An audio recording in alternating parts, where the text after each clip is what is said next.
morning, parents and fellow students. Welcome to National Junior College. I'm the principal of National Junior College, and my name is Ang Pao Chiu. I will answer 3 questions. Before I continue, let me take off my mask.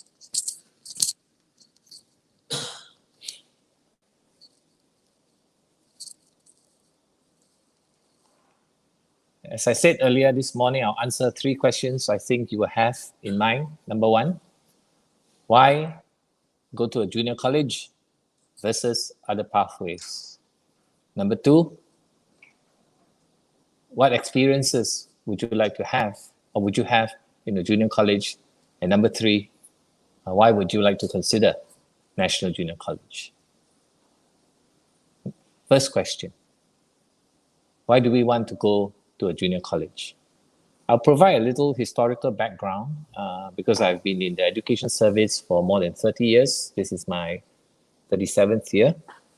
And I've been through the system whereby junior college existed, but there were very few junior colleges. When I was a student, I was in a pre-university class. It was a pre-university class in my school. And I think the term pre-university is very important. Pre-university means that it is about preparation for university. So for many of us, there were many schools during my time which offer pre-university classes. There were a few JCs. I remember National Junior College, we are here now, and also Catholic Junior College during my time as a student. So pre-university basically means that you're being prepared to go to university. And in terms of preparation, it's about your cognitive ability, it is about your psychological ability, it's also, to me, emotional ability to be able to go and then study on your own in the university. So pre-university, therefore, is about wanting to go to the university. That means every one of you who want to join junior college now has the aspiration of going to the university, whichever university, to a course which you would like to study and ultimately enter the working world. So this is the reason. Are there other pathways now to the university? Of course. The polytechnics is one pathway whereby you can enter a very specific course, go through that course, and then join the university. For the polytechnics, this is my view. If you enter the particular course, for example, because it's so specific, right, you will have a certain choice of courses in the university. If you do the biological sciences, it is likely that you end up in the biological sciences in the university. I'm talking about the polytechnics. For junior college, your options are wider. What happens in the junior college is that we prepare you, as I said earlier, right, to learn in depth, to think deeper, to be critical thinkers across a broad-based subjects, a number of subjects. For example, students do 4, I would say, major subjects. We call them H2, and of course, a very critical 2 subjects, project work and general paper. And all the 6 subjects, right, 4 plus 2, will help you to think in a way whereby you'll be able to then go to the university and opt for different courses. Right? For example, some courses will require mathematics, some courses will require certain subjects for you to be able to be admitted. The point is that if you were to study in a junior college, your options are generally wider than if you were to go to the polytechnic, right? So that's the reason why students would prefer, or some students would prefer going to a junior college. We are still a broad-based education. and the options are therefore wider when you want to enter the university. So question number one, what is the reason for going to junior college? Because it prepares you for university and provides you with a broad-based education in order for you to be able to enter many different courses in a university. Right? So if you think about coming to a junior college, you must think about this reason. I'm entering junior college for broad-based education, give me wider options to go to the university. Right? The second question, what are the experiences in a junior college? You must remember that coming to a junior college is actually, to me, a very tight period of time. When you come into a junior college, any junior college, whether it's National Junior College or some other junior college, you will have about 2 years. In fact, less than 2 years, because when you come in, it's already February, and by November next year, right, the exams will take place. So essentially, the 2 years are slightly compressed, and you have to learn many things, right, across many subjects, and at the same time, be engaged in many other activities or programs, including CCAs. Right, so coming to a junior college, you must be prepared mentally what you will need to do. And I've given 3 pieces of advice. I always go in 3s. It's easy to remember. And 3 is always just enough for us to absorb the information and to think through the information. So what is the first piece of advice? Right, the first piece of advice is always this. Right? If you come to a junior college, you have less than 2 years. And every one of us has 24 hours. Right? So what is very important is that you are able to prioritize. I spoke with my NJCians before term started about prioritizing. Prioritizing is very important. Right? Every one of us has 24 hours. We need to figure out what we want to do and how we can make good use of the time. So this is one consideration, right? We want everybody to succeed. We want everybody to be able to go to the university. On the part of the student, you must be able to prioritize. And that is quite a big challenge. Number 2, right? Perspective is important. I always say to students in National Junior College, when you think positively and you feel positive, you will always be able to do well. So coming to a junior college is not just about the academics, right? The academics is very important. It's also about how you're emotionally ready to study within the 2 years and to achieve good results, not just academically, but in all areas. Right, number 3, and this I've said many times, and my colleagues who are here today will know that, as well as students in National Junior College, performance equals potential minus interference. What does that mean? It actually comes from someone who coached tennis many years ago, and he noticed that tennis players, right, if they have high potential, unfortunately, some of them have many interferences, they are not able to perform as well. So why do I say this? Performance equals potential minus interference. The very fact that you are listening to me means you have the potential to come to a junior college. And the question is, when you come in, what will be your interferences? Right? Some students are into computer games, some have maybe family issues, and that interfere or will interfere with your performance. Why do I say this? Because I think, as I said earlier, right, it is important for you to consider all these factors to decide whether you want to come to a polytechnic or not. Oh, sorry, a junior college or not. I should have said junior college, not polytechnic, right? Sometimes we do make errors. But the similar considerations will be there if you were to go to the polytechnic. Okay, so question number 2. Question number 3, right? why would you want to choose National Junior College? Of course, you know your L1R5, right? Your L1R5 will ultimately decide which junior college you go to. And I think many of you would have known about the different junior colleges. In Singapore, it is quite clear.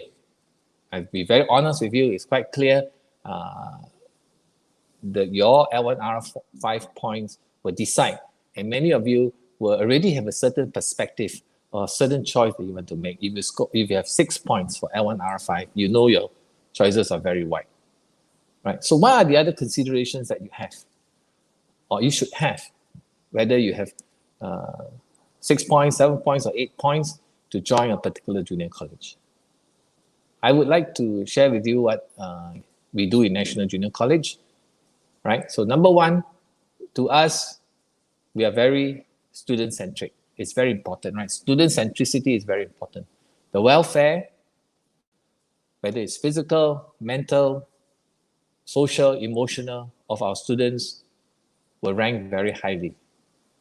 We want to consider every one of our students not as digits, but as individuals. It's not just, as I said earlier, about academic results. It is about your total development that is important to us. We want you to do well academically. We make sure that we provide the best support that we can for you. And we also want you to do well in terms of your social, emotional development. This is number one.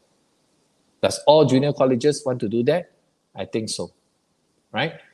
However, it is how we emphasize this particular aspect of total development, I think, which will make us stand out. And how do we do that, right? When we talk about student centricity, we look at how teaching and learning, which is fundamental, is done, because ultimately you still have to sit for your examinations, right? Over the last few years, we have relooked at how we teach and how students learn, and we have decided that what is best for students, right, is to have access to not just materials, not just good teachers. It's also about how classroom teaching and learning is conducted. So what we have done is to transit from a lecture tutorial system to a seminar-based system. And questions were asked about seminar. We will answer that in greater detail later. When we say transiting from from lecture tutorial system to seminar system, is also to take into consideration how the A-level syllabuses have changed, right? How examination questions are asked. And we have tuned ourselves to this particular pedagogical method or modality in order to ensure that students like you who join us will be able to learn well enough, able to ask questions, able to therefore answer the examination questions, which are quite different from the past. So we adapt, innovate, adjust, right? And my colleagues, that means the teachers in National Junior College, continue to innovate and adjust their teaching methodology and their pedagogy. So to me, this is important. You come to a junior college to learn and, of course, to want to do well. The question is, how is learning done? Okay, so pedagogical method, looking at how teaching and learning is done, is very fundamental, because ultimately we want to learn as well as possible and be able, therefore, to do well in the examinations. Okay, this is, as I said, very basic. And this is something that we must do for all our students. The next point is about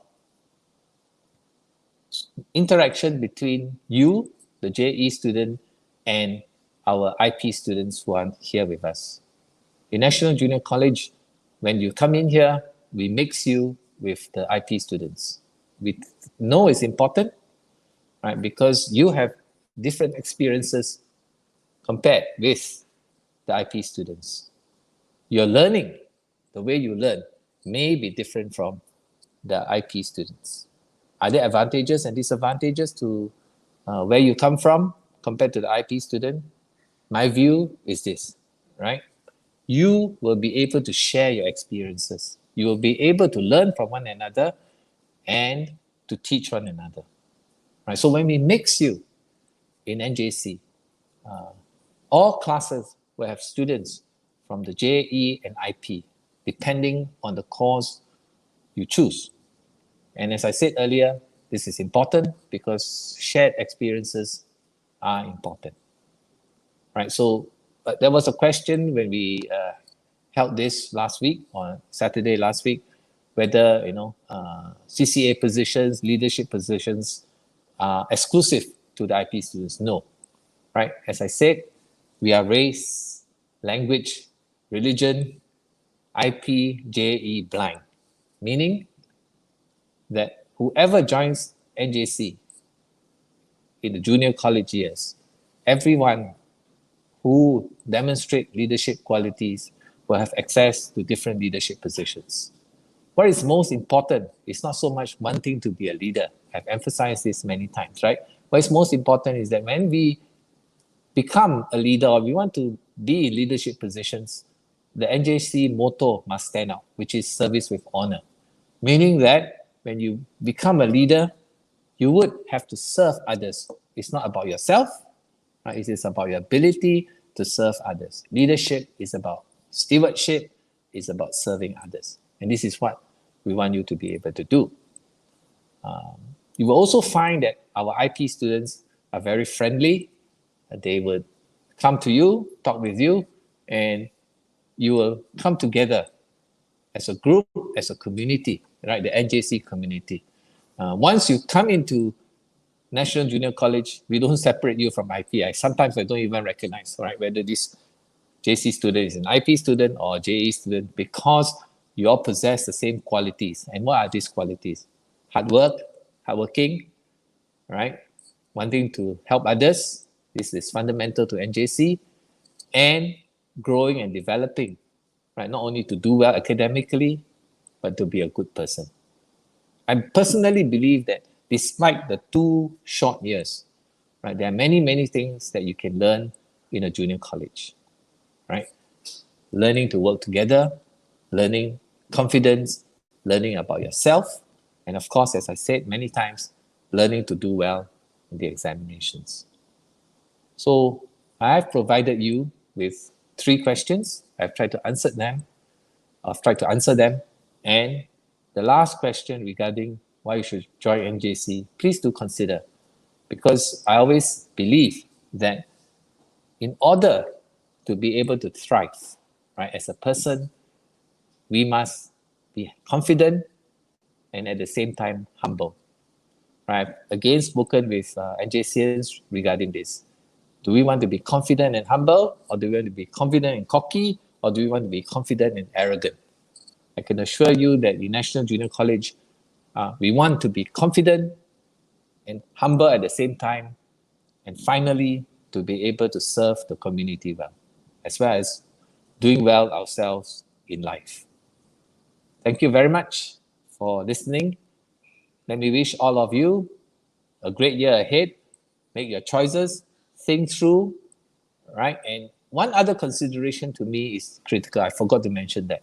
It's distance from your home, right? It is important that you do not, to me, choose a JC which is too far from your home. When traveling time requires you to change buses, change MRT stations, and if you take 2 hours to come to school, if your parents do not drive you to school, I would like you to think carefully which junior college you want to choose.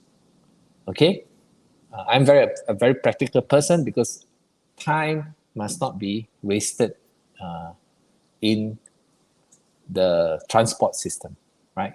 You must be able to reach your JC to me within an hour, because school starts quite early, about 7:40 in National Junior College on most days. Thank you very much, right? And have a good day, and take care of yourselves. Very important. Thank you.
Good morning, everyone. Thank you so much for tuning in to our live Q&A session. I'm Ms. Louisa Lai, the year head, and joining me today for the live Q&A session, we have Mr. Ang, our principal, the HOD of PE and CCA, Ms. Tan Josie, HOD Research, Ms. Lin Wei Li, and Mr. Jason Lee, our level head for mathematics. Okay, so thank you so much for asking the questions. We will move forward now to answering some of your questions.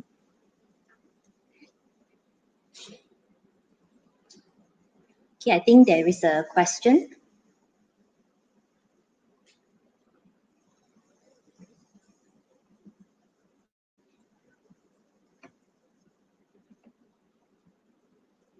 Okay, so I will answer some of the questions that have been posted.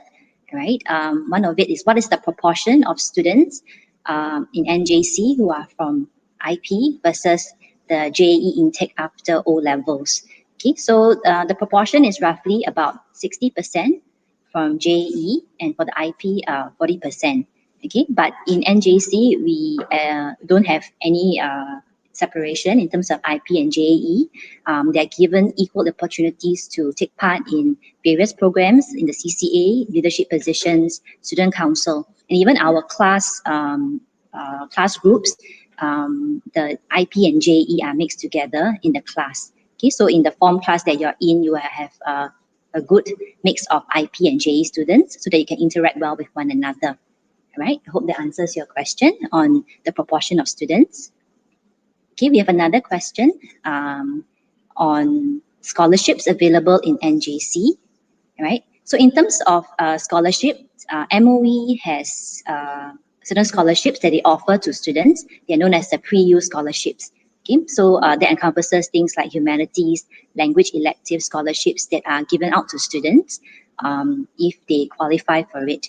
Okay, we also have A-STAR, DSTA scholarships offered by external agencies. If you're talking about scholarships given internally in NJC, we don't have that, right? But it's all external scholarships by MOE or external agencies, right? But what's most important, if any child needs any financial assistance, they just need to let us know. We have certain assistance programs in place, certain bursaries, financial assistance funds to assist you, all right? So that no child is left behind, right, in your pursuit for education. Okay, so I hope that that answers the question on scholarships.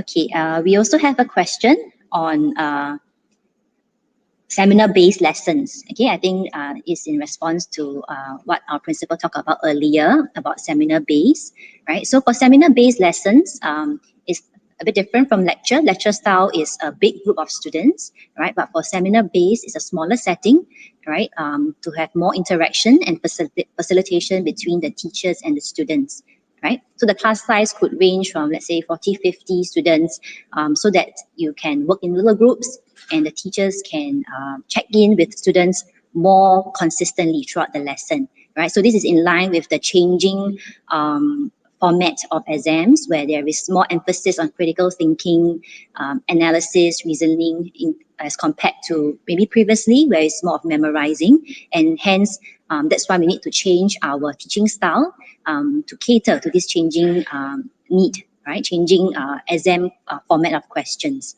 Okay, so rest assured there will still be teachers going through the lesson, teaching the content, complementing it with tutorial questions so that you will understand the content taught and be able to apply it to the exams, right?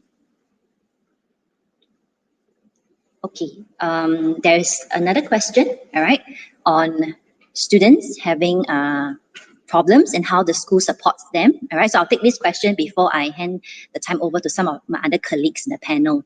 Okay, so we have various ways of how we support students. The first line is we have personal mentors, okay, to take care of your needs. So in NJC, we call them personal mentors, not just form teachers or civic teachers, because we want them to mentor you, and there's a personal touch in mentoring you.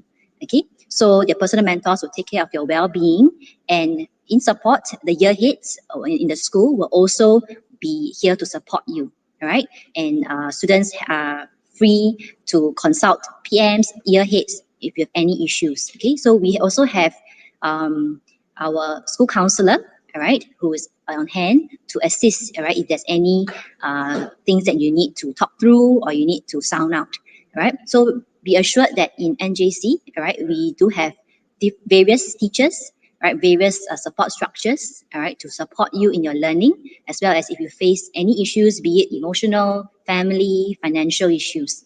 Okay, ultimately, every one of you who come into NJC is unique, right? It's special to each of us. We don't see you as just a digit or a number, but each of you is special. Okay, so our goal and our aim is always to let you have fun and enjoyable time in NJC, and you feel belong and you love coming to school, right? So that's what we really want, and we hope for all of you.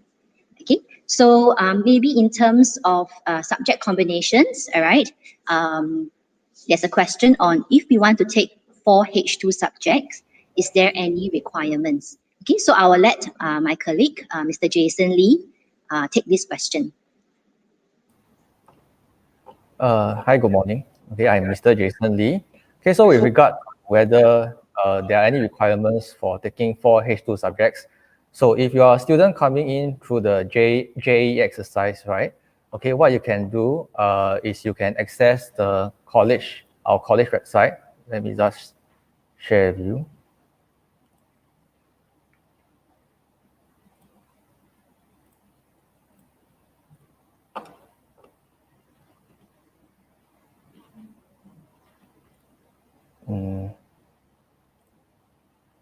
Okay, mine is okay. In any case, right, in the college website, if you look under curriculum, okay, senior high, you can select the subject combinations tab, okay, and that's where all the requirements and all the subject combinations are stated. Okay, so for whether there are any requirements for taking 4 H2 subjects, okay, for each individual subject, first off, okay, there is a requirement. Okay, so for example, if you're talking about H2 maths, right, you will need B4 or better for additional math or A2 or better for elementary mathematics, okay? Then, for example, if you are talking about, say, taking physics, chemistry, math, and economics at all 4 H2s, right? Okay, then your O-level math, okay, and the corresponding science subjects, okay, must total up to an aggregate score of not more than, your math, okay, and your two corresponding sciences must have an aggregate of less than 5, for example. Yeah, I'm trying to share the screen, but okay, never mind. Yeah, so for the full list of requirements, you can check the website. So the details are all there. Yes. Okay, thank you. Thank you, Ms. Lai. Yeah.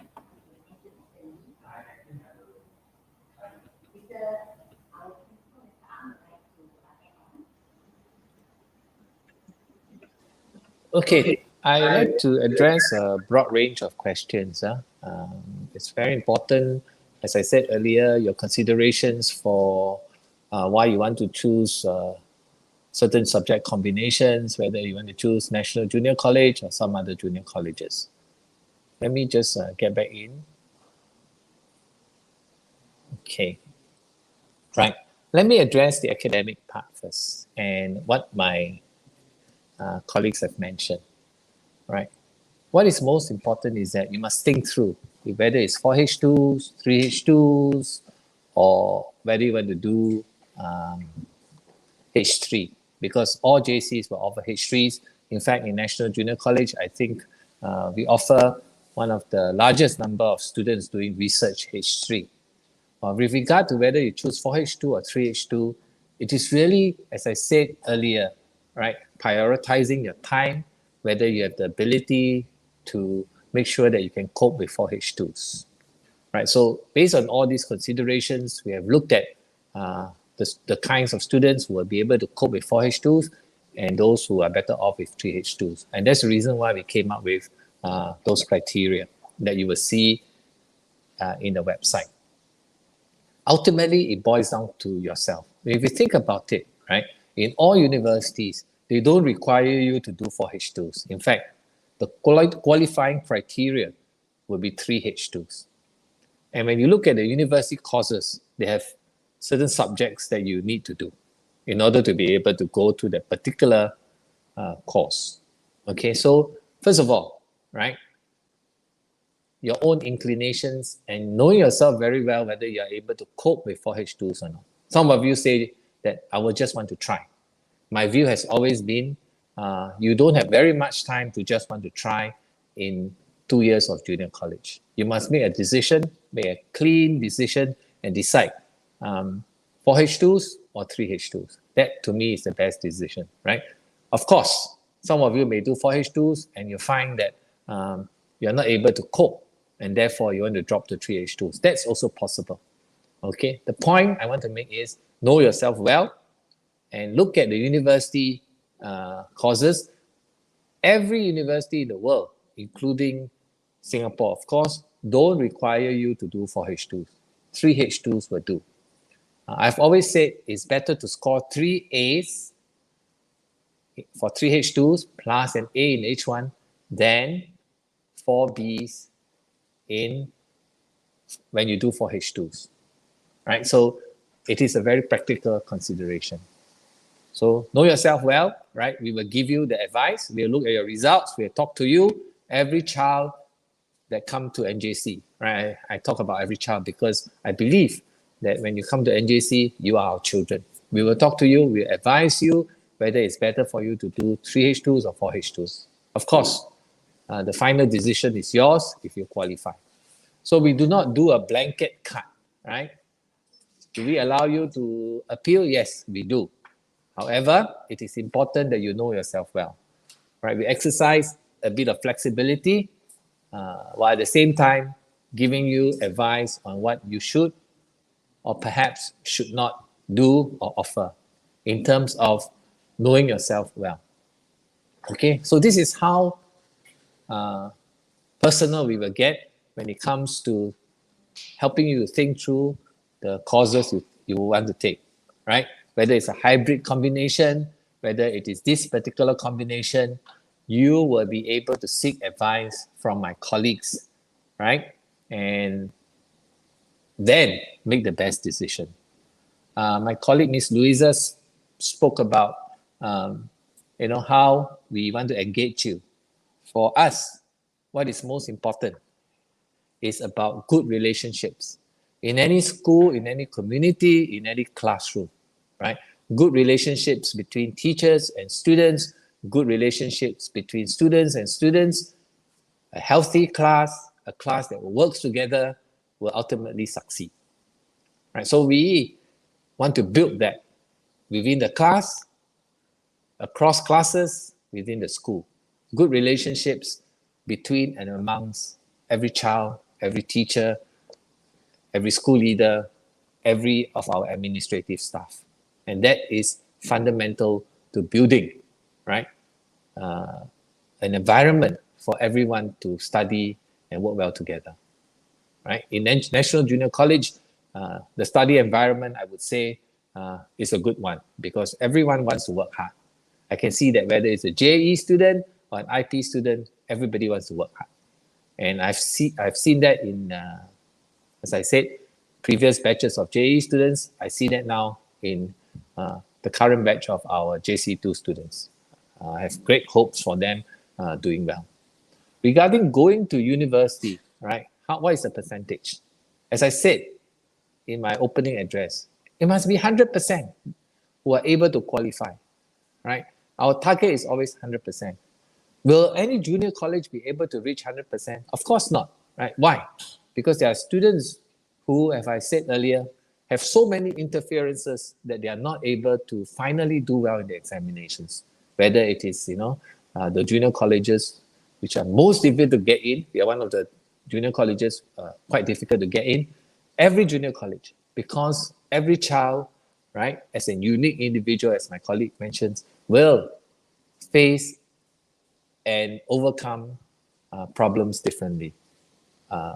Yesterday, when I asked a student, this is a story I want to share with you so that you can get a sense of how our students think, right? When I ask a student, oh, this machine is not working, and I ask the student, how should you respond? And the NJC student said this, right? Improvise, adapt, overcome. I said, yes, very good, right? You have learned new things from you. Improvise, adapt, overcome. So when you come to National Junior College, right, whenever there are challenges, okay, the advice, improvise, adapt, overcome will be very good. And we want you to be able to do that, right? So going to university, 100%, we want you to qualify. Will every child be able to do it? I would say not every child. As I said earlier, it depends on the mental, social, emotional well-being, and we emphasize that a lot, right? I personally am involved in this, right? We look into students, every student's welfare, and then we say this child needs more help, right? So all the personal mentors in your class will identify, right, students who need help. Those who need help can always seek help from us because we will never turn away any student. We try to understand, and we will understand every student, and we see how we can help each and every one of you. That is what we stand for, right? And as my colleague has mentioned, you are not treated as a digit. You are treated as a human being. And I've used this term, which I learned from reading some books, right? And South African term is called Sawubona, right? Okay, you can check out the term. It means I see you, I respect you, I value you as an individual and as a student. So what is most important in National Junior College is respect for one another, good relationships. And that's how I think we want to do our daily activities here, right? And be able to then connect very well. I've also said, right, to my colleagues and students in National Junior College that what we say, how we say things are important, right? Words matter, right? Whatever we say. When you hear me talk, right, it is really about the words we use. It matters, it has meaning, and it is what I say, actionable. What we say is what we mean, and is what we do, right? When we say we'll take care of you, we mean that. When we say you are very important to us, we mean that too, because ultimately we want every one of you to succeed. When we say, does everyone qualify for the university? I say not everyone because there are interferences. What is the percentage? Well over 95% or more. So almost everyone, except for those who have challenges, right? So this is our aim, 100% qualifying for university. Okay, thank you very much. I hope I've answered a whole slew of questions. I thought I would put everything together so that you get a sense of what we are here for and what does NJC stand for. Okay, thank you. Okay, thank you, Mr. Ang. There is a question on students who are keen to pursue medicine in the future. Is there a program in NJC to help or guide them? Okay, I think not for just medicine alone, but every field or course that you intend to pursue in the future, we do have support networks here to guide you in that field that you intend to go in. Okay, so we have ECG lessons, education career guidance lessons taught during CCE lessons, right, to guide you and facilitate, right, your thought process. And we also have our ECG counselor. She's a senior counselor in ECG aspect, who's able to also advise and give you guidance, right, on how to prepare. Let's say if you want to go into medicine for the interviews, for the write-ups, okay, and also your personal mentors. We call it personal mentors here, will guide you, all right, in the process of application. Okay, so we also have programs such as our Sapphires program, which a selected group of students, right, will be given opportunities, leadership opportunities to for growth, right, and there are opportunities for them to sometimes take part in certain attachments, right. We do have students who actually take part in teaching attachment. If they want to pursue teaching in the future, they get to see and have a glimpse of what teaching is like. Okay, so the Sapphires program has different aspects, right? We're looking into different talent development such as business, accountancy, medicine is one, teaching. So we have various aspects in the Sapphires program. Okay, so that is one of our support structures here to help and guide you, right, in the fields that you want to go into in the future, right? Okay, so there's another question. I'll take one more question before I pass the time on to my colleague. Any plans to restart the boarding program this year? Okay, I think you probably heard about our signature boarding program maybe from your seniors, all right? So usually at the start of the term, okay, for our SH1s, we call them senior high ones, all right, there will be a boarding program. Okay, so for this year, it will be slightly modified, all right, in line with the national posture of safety measures for COVID-19. Okay, so we will have a modified boarding program, right? But because of safety concerns, right, there will not be overnight stay. Okay, however, the program itself will still be enriching, right, in terms of letting the students, right, have a insight, okay, into different aspects of boarding. Different departments will also have some program for them, right? For example, Econs is doing any budget. Okay, so you get to understand what the budget is like, right, through the boarding program. Okay, so there will still be activities in the boarding program, right? Just that it will be modified for this year, right, in line with the national posture. Okay, so I will hand the time to Mr. Jason Lee, all right, who will take you through some subject combination questions. Okay, so I think there's a question on, does NJC offer hybrid combinations? Right, 2 questions on that. All right, so Mr. Lee, over to you.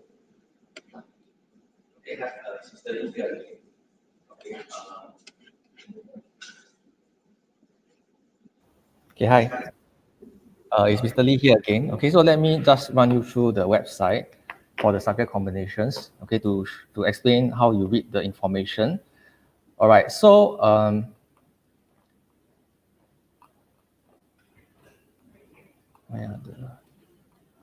okay, so if you were to scroll down, okay, there is a legend here that okay, so basically we use a set of icons to represent all the subjects, right? So if you scroll down to the legend, you will see what subject each icon represents. All right, so the list of subject combinations, you can see them here, right? So you have US1, US2, US3. Okay, so basically all this will specify what are the subject combinations that we offer. Okay, so as for the question with regard to whether we offer hybrid subject combinations, okay, so if you go down to see all the science combinations, okay, the science string combinations, you will see that the science string combinations that we offer for NJC, okay, will always comprise of 3 subjects from the mathematics and the science subject group, okay, and exactly 1 from the contrasting subject group. Okay, so if we were to clarify whether, okay, for hybrid, okay, so by hybrid, I'm going to take it to mean that 2 contrasting subjects, okay, in the science stream, the answer is no. Okay, so we strictly follow the combinations that we show on the website. Yeah, okay, and coming back to the earlier point about the subject requirements, the individual subject requirements, okay, because I could not share the screen just now. Okay, so if you were to look here,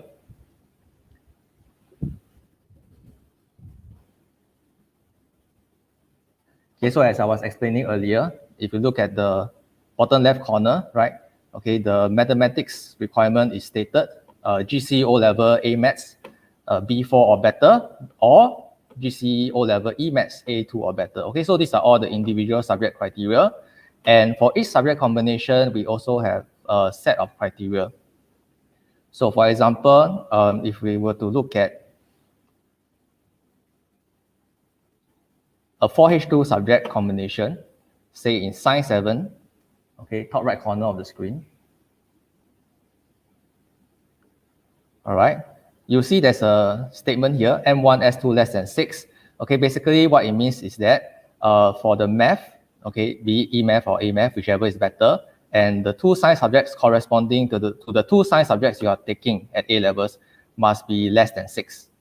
Okay, so I made an error earlier when I said 5, okay, because I was looking at another category, so it's less than 6. Okay, so for each of the subject combinations, you have to look at the statement here to see what is the overall criteria you need to fulfill based on your O-level scores. All right? Okay, I'm going to answer as well some questions about qualifying tests. Okay, I think some of you have some queries about the qualifying test.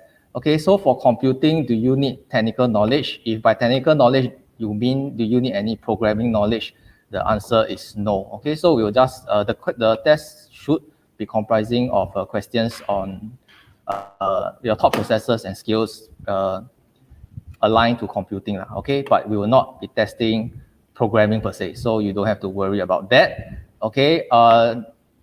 Do students need to take qualifying tests for further math? The answer is yes, okay? So like I mentioned, whether or not a subject requires a qualifying test, you can see in the individual subject requirements on the screen, all right? Okay, and then there was a question on, let me see. Okay, which H3 science subjects does NJC offer? So we offer H3 physics, MOE H3 physics, MOE H3 chemistry, and MOE H3 math. Yeah, all right. Okay, and then, okay, for the question, how many choices of subject combination do we need to choose? Generally speaking, as long as you choose one that's in the list, okay, right, you only need to have one choice. Okay, there are only a few exceptions, but this is usually because there are minimum candidature sizes for that subject. So for example, like maybe H1 chemistry may require a size of at least 5 students before it is open. So that's why in that case, we need you to opt for a second subject combination choice. Yes. Okay.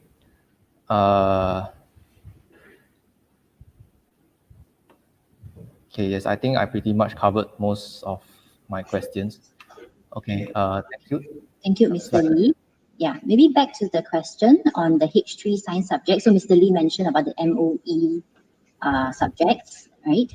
But we also offer H3 research. Okay, so let Ms. Lim Wei Lee, who is our HOD of research, share more about H3 science research. Ms. Lim, please. Hi everyone. The HOD of research. Right, so for research, it is. Okay, sorry everyone, can you all hear me? All right, okay, so for H3 research, you do not have to take research as a H3 subject. Okay, in NJC, we open this research program to all the students, regardless whether you're science students or art students. So research can be taken as either a A-level subject, which is H3, or enrichment. Okay, and under this research, okay, regardless whether it's enrichment or H3, okay, you can do it in either science, okay, any of the sciences, okay, mathematics, okay, computing, okay, there's also the humanities and the social sciences research that you can embark on either as an enrichment, okay, to find out more about certain things that you liked, okay, or you can even go much in depth in. And these programs are actually run by external agency, okay, other A-star institutes, okay, the local universities, and we have also in-house research, okay, where you'll be mentored by our own teachers, okay, who are all very experienced in it. And beyond this, we do have international exchange programs, okay. However, due to the current situation, all this international exchange have been moved online. So for last year, your seniors actually has been working with the international bodies, okay, where they have done comparative studies, and they will meet and share their results online.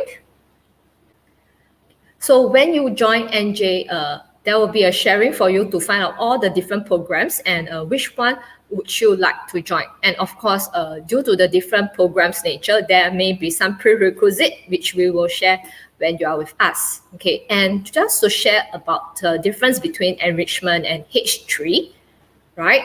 The part about H3 research is it must be an additional subject. So if you want to take H3 research either in any of the sciences or mathematics, which is also, but as a research, you have to offer the corresponding H2 subject. So for example, if you want to do H3 research where you find out more about pharmaceutical chemistry, etc., or organic chem, okay, where you do a lot of lab work, you need to offer H2 chemistry. So it's an add-on. The H3 is an add-on. Okay. Similarly, if you want to offer, say, economics, history research, okay, which is also available, but that will be offered by NUS, okay. So, but the application is of course done internally through the school. You also must offer H2 economics, okay. The difference between the sciences H3 program and the humanities and social science H3 program is that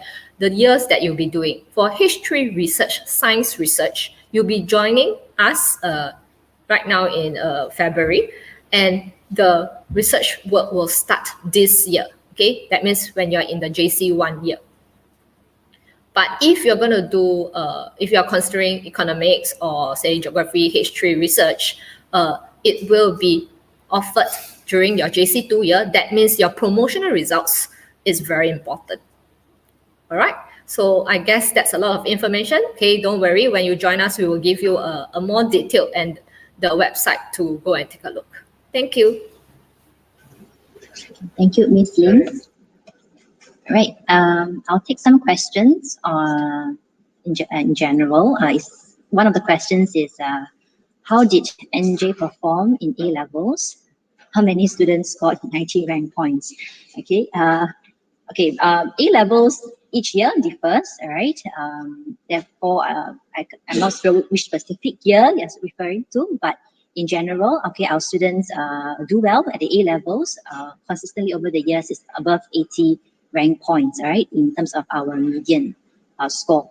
Okay, so if you're talking about value adding, statistics have shown that we have value added, okay, to the JE students a fair bit, meaning to say that when you come in with your L1, R5 raw score, all right, when you come into NJC, we do value add, all right, to your education. Yep.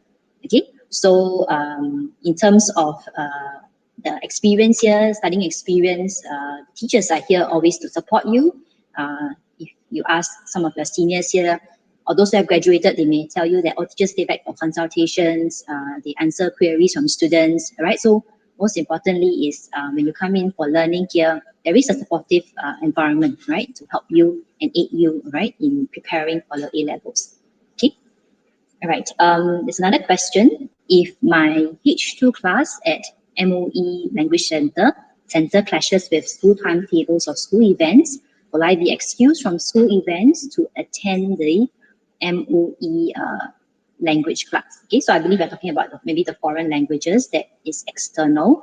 Okay, so if it's if you are taking a language subject, it's considered a curriculum subject.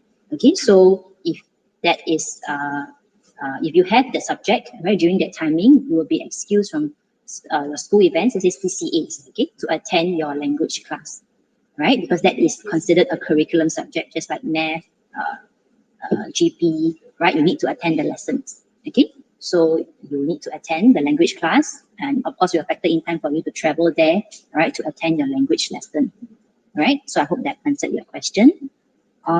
There's another question, all right, on may I know the number of seats available for JAE in science stream? Okay, based on your cutoff score, right, if you're able to enter the science stream, all right, that will be the number of students that we have in the science stream. Okay, so it's based on your cutoff, our cutoff score for science, right? Okay, so maybe we can go back to some subject combination questions because there are quite a number of you asking some subject combination questions. Okay, so there is a question on can we appeal to take KI, knowledge and inquiry, even if didn't score an A2 and above for English? Okay, yeah, so yes, right, you can. There will be a qualifying test, there will be interview for KI, all right? So these are avenues, right, for you to have to show your passion, all right, for KI. Okay, but most importantly, also do read up and do find out more about KI, all right, so that you have in-depth knowledge, okay, or you can talk to our teachers here, right, if when you come in for orientation, okay, all right. There's another question on subject combination. I'll pass it to Mr. Jason Lee to answer, all right. If you are able to get greater than B3 for a subject and meet the M2 S2 criteria, then are we eligible for the H2 level of the subject? Okay, so Mr. Jason Lee, over to you. Okay, thank you, Ms. Lai. Okay, maybe before I answer that question, I'll talk about, because there are some recurring questions again about the M1, S2 and M2, S2 thing. So I think perhaps it's worthwhile for me to just reiterate that. I'd like to share my screen. Is my screen shared? The website? Yeah, okay. So perhaps the subject combinations I showed us now, represented through the icons, may be a bit confusing for you. So let me explain through the list format. Okay, so if you're confused by the icons format, you can scroll down and you'll see the exact same list of subject combinations in words. All right. Okay, so let me explain this M1, S2, M2, S2 thing.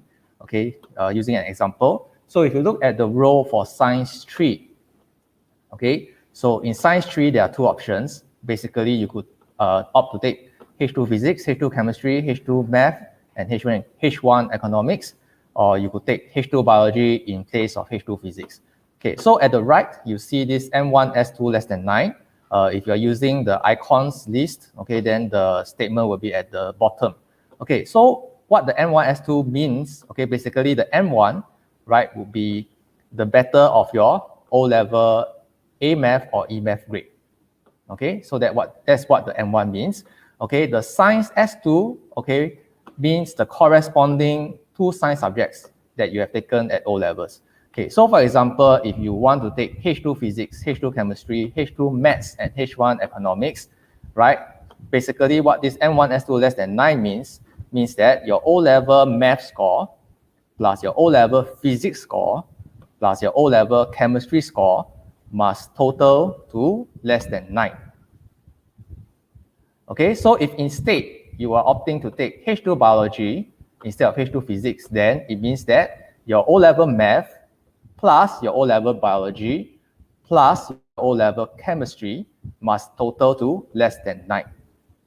Okay, so I will use this same point to answer the question that Ms. Lai was saying just now. If you're able to get greater than B3 for a subject, by greater, I will take it to mean better, B3 or better, A1, A2, okay, and meet the M2, S2 criteria, then are we eligible for the H2 level of subject? So basically, as long as you fulfill the criteria here, okay, stated at the right, okay, as well as the individual subject criteria, okay, which you can see from above here as you scroll up, okay, then you will be able to take that subject combination, no questions asked. Okay, so as long as you fulfill both the individual subject criteria and the subject combination criteria, you will be eligible to take that particular subject combination. Okay, now let me take another question with regards to, it's a quota-based question. What happens if too many students opt to take one particular subject combination? Okay, so my answer is, you don't have to worry about that. Okay, we do not set quotas for the number of students in each subject combination. Okay, so like I said, you only have to be worried if there are too few students taking a certain subject. Yeah, so for example, if maybe further math, for example, has too few students, then we wouldn't be opening that course. Yeah, okay, so yeah, so you don't really have to worry about whether too many students are taking that particular subject combination. Yeah, okay. Okay, thank you. Yeah. Mr. Ang would like to add on. Okay, students, thank you for all your questions. Some of them are very specific. I better take off the mask. Right, let me put it in very broad terms. I would like to answer, why do we make it this way, you know, the M2 and whatever. In National Junior College, we look at relevant subject combinations, right? If you think about it, other junior colleges may say, if you don't get this, you cannot do for H2, right? If you don't get 6 points or 8 points for L1, R5, you cannot do for H2s. We want to be more specific. We want to make sure that you will be able to do that particular subject combination based on our studies over the years, that if you have this particular grades, then it is likely that when you do this particular combination at JC, grades at the O level, you are likely to do well in the final examinations.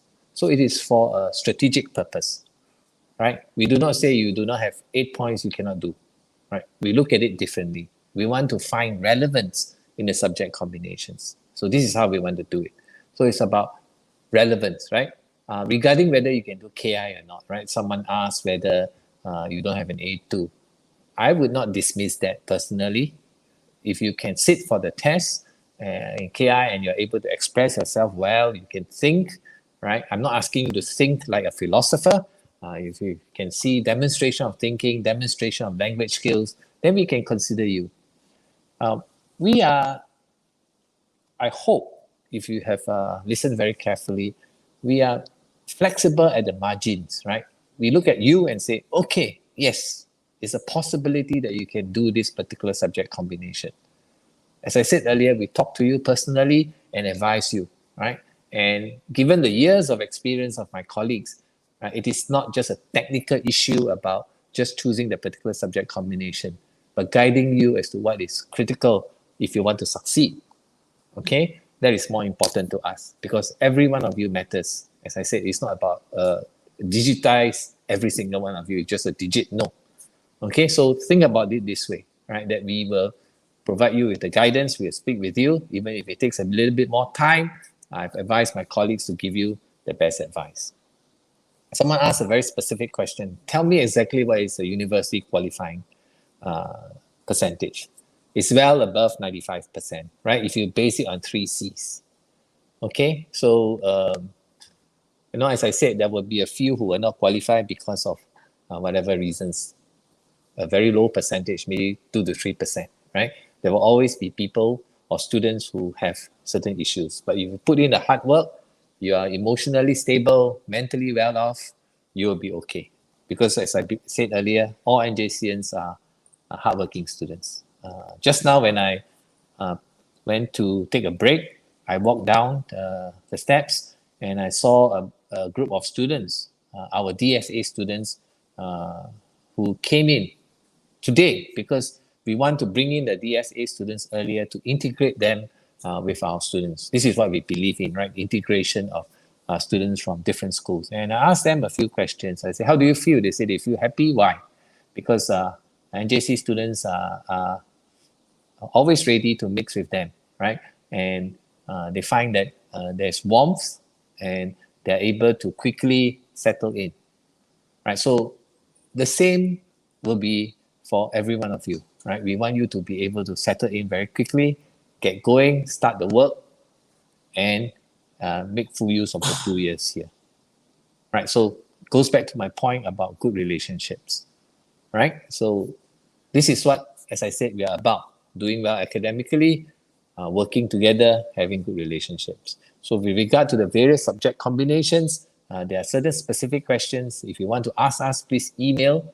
If it's personal to you, email us, we will answer, right? You can also speak with us, right? I think we can provide you with a way to access our question and answer, and then we can provide specific answers. Okay, so what is most important is that the subject combinations, right? In a sense, how many students can take a particular course is not fixed. It's based on demand, right? If you qualify, there's a demand, we will open up the classes. Okay, so over the years, we find that the most popular subject combination is BCME, right? Biology, chemistry, mathematics, and economics. That's the most popular subject combination because chemistry is a subject required for many courses in the university, right? So most students. The other popular combination is PCME, physics, chemistry, right? These are very popular subject combinations. So we have studied the trend of the various subject combinations, how well students have done if they will take particular subject combinations, right? So some students will take hybrid combinations. The honest answer is that because it is a hybrid combination, your attention is focused across different subjects, and it's not that easy to do well, right? If you think about it, physics, mathematics, they are in some ways related, right? Physics has a lot of mathematics. I'm sure my colleagues will agree. Okay, chemistry also has a lot of mathematics. So related subjects, students have a tendency to do well. If the subjects are not so related, it's good for you to learn. However, the chances of doing well compared with related subjects are not that high. Okay, it takes a lot more work. It takes a lot more flexibility in thinking. All right, so this is what my advice to you. Right, again, as I said earlier, think about what university course you want to go for. Right, think that JC education is really very broad based, give you more opportunities, and one of the most important subjects, or what is the most important subject for the particular course you have in mind that you want to join in the university, right? Okay. Thank you, Mr. Ang. For those who have very specific questions about subject combinations, as what Mr. Ang mentioned earlier, you can email us. Okay, so our NJC email is njc, small letters, at moe.edu.sg. Okay, so it's njc at moe.edu.sg. Okay, so for very specific subject combination matters, right, you can email to this email address, right, and we will address your queries, okay, on subject combination, right? Okay, so there is a question on CCAs, all right, on whether CCAs are compulsory in JC. So I will hand the time over to Ms. Tan Josie, HOD of CCA.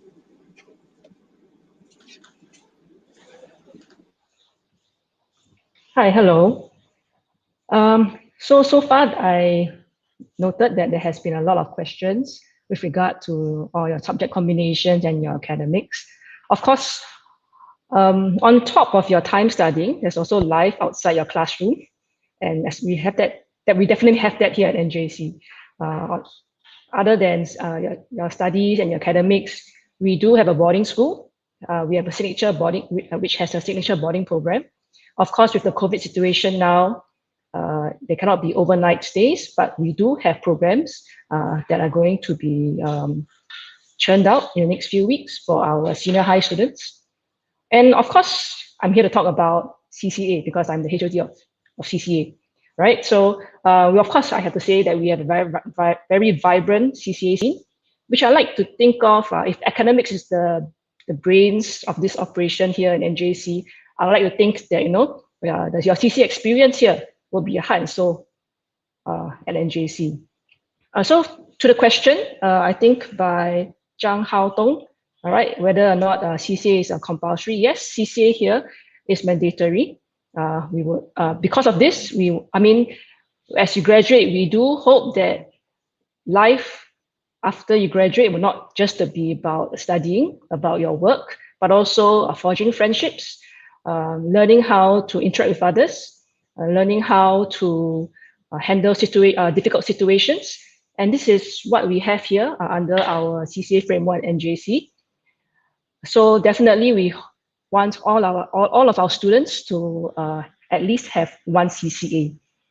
I think on Saturday there was a question of whether they can take more than one CCA. The answer is yes, but of course you have to be able to cope with your current commitment as well. External CCA, I see a quick question here. Are external CCAs like Youth Flying Club allowed? Yes, we do. When you come in, we have a CCA carnival, all right? And the Youth Flying Club is often one of the CCA booths that we have. I'm not too sure how we can do that this year because of the COVID situation. But we do have students who take part in the Youth Flying Club, and we consider them as an external CCA. That being said, of course, I do always highly encourage all of our students to take part in the school-based CCA. As I said earlier on, our teachers, our CCA teachers, we do follow a framework. CCA is not just about your skills or your main skills, but also much more than that. It's about the leadership, honing your leadership skills, your life skills. It is about serving the community. And we do give you a lot of opportunities on that, with, be it leadership positions or VIA or service to community. as well as camps. You get to organize your CCA camps, interact with your juniors. And when I say juniors, it's not just the senior high ones, but also your junior range is expanded because you also have students from Sec 1 all the way to Sec 4 who will be in your CCA. If, of course, you join a CCA with a junior high wing. So while we do allow external CCAs, we do highly recommend that you take part in a school-based CCA. We do have a student council, all right, and the student council is part of, it's not considered a CCA, it's considered a leadership body. So if you would like to join the student council, you do have to have an existing CCA before you do so. So how many CCAs do we have here at NJC? Well, we have 34 CCAs. We have 14 sports, which share our sports complex. We just returfed our sports complex a few years ago. So it's AstroTurf field. We just put up a shelter over one of our tennis courts. So we do have a multi-purpose court. We have an ISH as well. And of course, we have our multi-purpose hall. And we have a gymnasium. We have a weights room. So these facilities actually support our 14 sports here in NJC. We have 9 performing arts groups who take part in SYF almost every year, because we do have secondary and JC wing. So every year, definitely they'll be taking part in competition. On alternate years where they do not have SYF, they will hold concerts, and we have, out of our 9 performing arts groups, we have the dance, and we have the 4 different kinds of dances. So Western dance, Chinese dance, Indian dance, and Malay dance. And they come together to actually perform at a concert, what we call Aristo, and typically it will be held at Esplanade. So if sports and performing arts is not for you, we do have clubs and societies. We have 10 of them, and yes. And if you like to know which are the CCAs that we have, I won't list them all out here because there are 34 to list in all. So you can actually go to our website at NJC, nationaljc.moe.edu.sg, and go under experience and under CCA. Every single one of our CCA has an individual web page, and most of them has information such as, what are the 6-year plan, 2-year plan, what overseas experiences they go for, what are their awards that they have, and things like that. So you can actually take a look in more detail in our website. I don't think I see any more questions about CCA. Yes, we do have a symphonic band, and they take part in SYF every year. I'm not sure. Say how is our band. Maybe you can take a look at the website, and I think we have students coming in later on, or maybe Jason would like to take over. But we do have students coming in later on, and they actually, based on my experience, I think it's better for you to ask them. Don't take my word for it. It'll be better to take our students' word for it. They'll give you the more authentic experience of how is it like in our various CCAs. Thank you, Ms. Tan Josie. All right, just a note, all right, that this afternoon we will be having a Malay language elective program and Tamil language elective program briefing. So if you're interested in taking MLEP and TLEP, right, we're one of the few schools that offer MLEP and TLEP. Please join in our Zoom briefing in the afternoon. Right, it's 2:15 to 3 for MLEP, and for TLEP is 3:15 to 4. Okay, so the details are already on our school website, right? So you can log into our school website to view the details. Okay, so thank you so much for all your questions. I will pass the time to Mr. Ang to wrap up. Mr. Ang, over to you. Okay, thank you, Louisa. let me just say a few more words because there was a question on project work, right? I think it's important to address this question. I was from the Ministry of Education before I came to National Junior College. I was actually in charge of project work and why project work was started, right? Project work actually focuses on skills that you will require when you go to the university, right? The research skills, the ability to write well, the ability to communicate, and the ability to look at different perspectives. That was the reason for project work. And one other very important reason is working together as a team. So how do we do project work in National Junior College? I think, right, different colleges do it differently. We have our reasons for doing project work in a certain way because we think that this is the most principled way of doing project work, right? Principled meaning we follow the intent of project work. It's about doing it well. It's about, of course, finally scoring well, right? So project work will start almost immediately, right? When you come in, giving you very basic skills relevant to what you will be doing. So it is the application of the skills later, right? There will be a certain level of intensity. My colleagues work very hard on project work so that you really learn the skills. Okay, so this year, again, we are relooking at how we can better do project work as we, continue to improve on what project work is about and how we can get students to do better in project work. Okay, let me go back to what I've said at the beginning, right? Why go to a JC? I repeat this because you want to go to a university, very obvious. Okay, what are the different experiences you have heard from my colleagues, right? If you spend your time well, make full use of your 24 hours, do not allow for interferences, know your priorities, right? Know your perspectives, then joining a junior college with a very broad-based education will help you. Last question was National Junior College. Of course, every college, to me, will work very hard for every student, right? So it is not just what you think, but also how you feel about a particular junior college, right? Because I know and I have read through all the various comments, either on kiasuparents.com, Reddit, Quora, whatever, right? You will have different students talking about the junior colleges because it is based on the personal perspectives. Some are positive, some are not so positive. It is therefore important that you make critical analysis, right, of why certain people say certain things. Okay, what is most important, right, is this, as I said.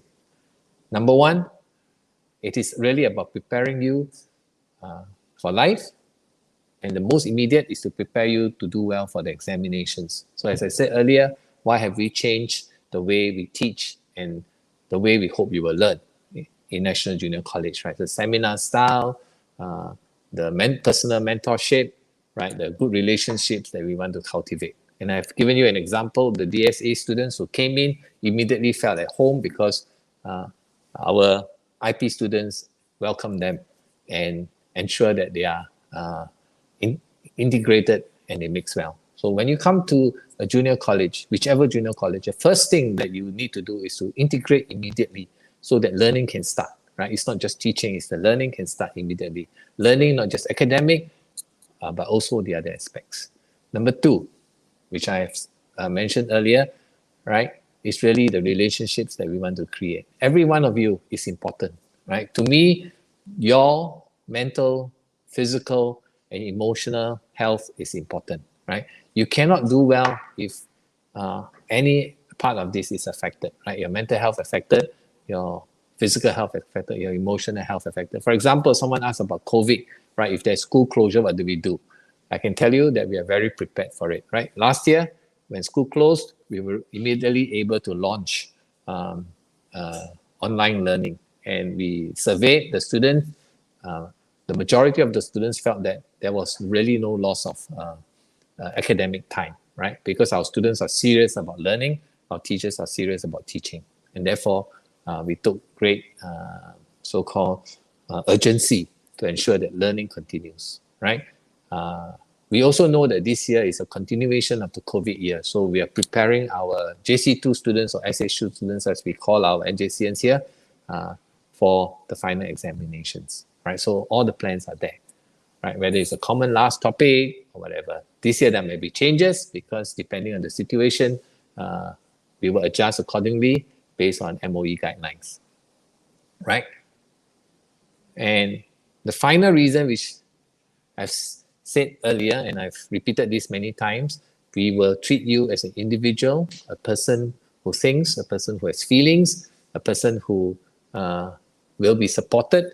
When someone asks how you're supported, let me just say that all the school leaders, all your teachers will be involved as much as possible, right, in your well-being, okay?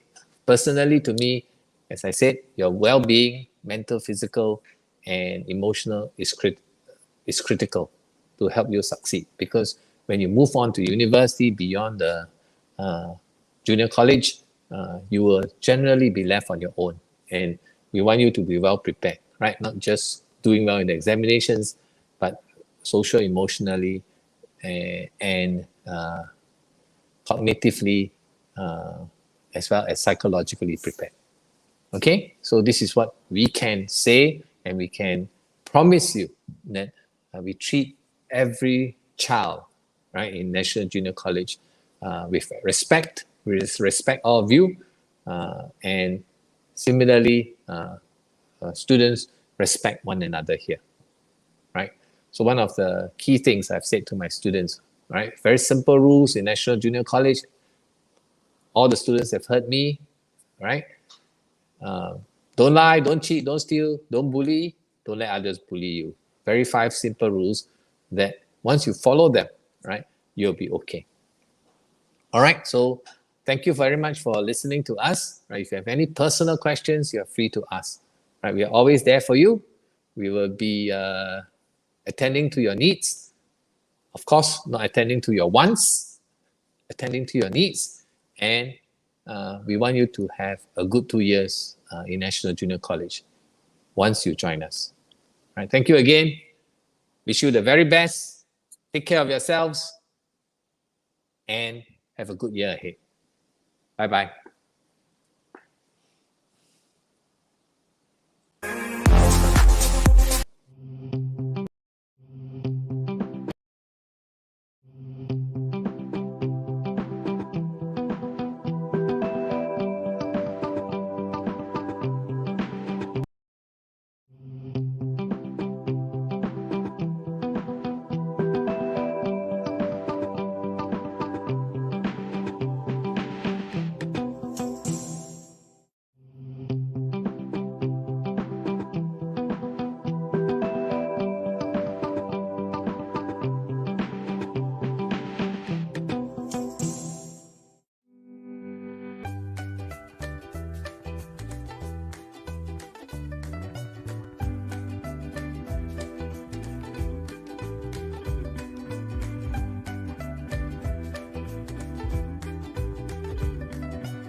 Hello everyone, a very good morning to all our viewers on our YouTube and Facebook live streams.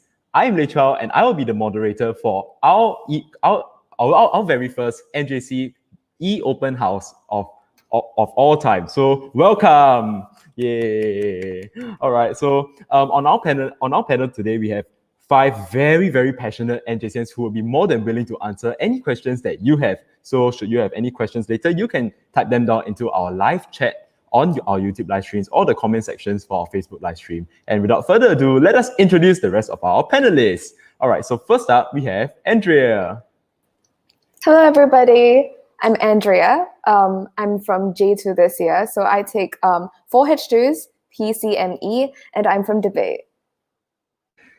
Thank you so much, Andrea. All right, next up, Genevieve. Hi, everyone. I'm Genevieve. I take Bio, Chem, Math, and Geog, and I'm in the Guitar and Song CCA. Thanks, Genevieve. Hello, Ting Heng. You can introduce yourself next. Hello, I'm Ting Heng. I'm taking the art stream and I'm from ELDDES. Thanks, Ting Heng. Hi, Waishan. Hey everyone, I'm Waishan. I'm in J2 as well. I take PCME and I'm in debate and in council as well. Thanks so much, Waishan. And lastly, we have Sean. Hi, Sean. Hi everyone, I take physics, chem, math, and I'm in badminton as well. All right, thank you so much, everyone. So without further ado, we will now proceed into the student panel live Q&A session. So the first question that we would like to address would be this particular question over here.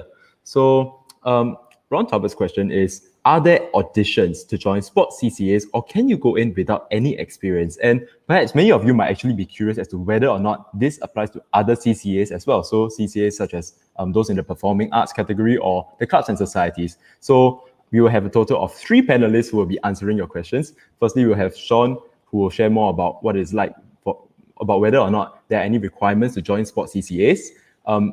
Andrea, who will share more about whether or not there are any requirements for the clubs and societies, as well as Genevieve, who will share about the performing arts CCAs. So, Sean, would you like to take this question, please? For sports CCAs, there are a few sports CCAs that would require you to have prior experience before joining, and these CCAs would be basketball and canoeing. However, there are also many other sports CCAs that do not require SH1s to have prior experience before joining. And what these CCAs do is that they would hire coaches and then they would nurture you in any sports that you want to develop. Moreover, there are also seniors that can help you if you have no experience, and they can also guide you in the skills in SH1. Yeah, so for sports CCAs, it would depend on the sports CCAs that you intend to join. You can find out more during orientation, during the CCA showcase, on whether you would need prior experience to join a specific CCA that you are looking for. Thank you. Yeah, thank you so much for sharing, Sean. Next up, can we have Andrea to share more about what it is like to be in a clubs and society CCA? Andrea, please. Definitely, Lei Chao. So I'm from debate, as I mentioned previously, and if you are wondering, many of the clubs and societies do not have prerequisites needed before you will be able to join these CCAs. But for further clarification, do feel free to approach your seniors once you're in school and acquainted with the various clubs and societies available in NJ. Additionally, if you want more information about the CCAs offered in NJ, feel free to check out our NJC website.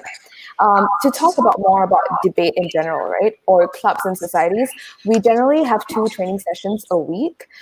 So we'll be expected to spend around 5 hours in CCA a week generally, and despite the COVID situation, because it's actually getting better, we are having face-to-face training specifically in debate. So we'll be able to meet up with our 2 coaches and engage in these debate sessions twice a week. And when it comes to availability of opportunities, like competitions, we do have an ample of competitions because of the fact that they are broadcasted online. So we are able to join both local and international debate competitions. So do not worry about the lack of opportunities when it comes to clubs and societies, because there will always be virtual alternatives for us to join. And in whether you're wondering if we have combined training sessions with our IP students, in debate, yes, we do, because these IP students are relatively new to debate too. So all these sessions will allow us to learn from each other and become better debaters at the end of the day, which is our objective, to become better debaters and to have fun while debating. I hope I answered the question. Thank you.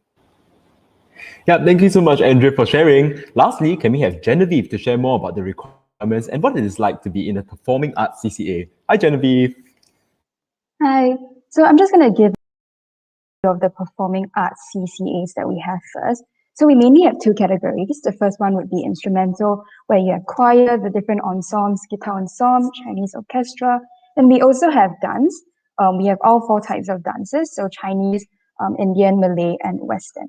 As for whether you need to have experience before you join these performing arts CCAs, generally, the CCAs are welcome to anyone who is interested or who wants to try out a new instrument.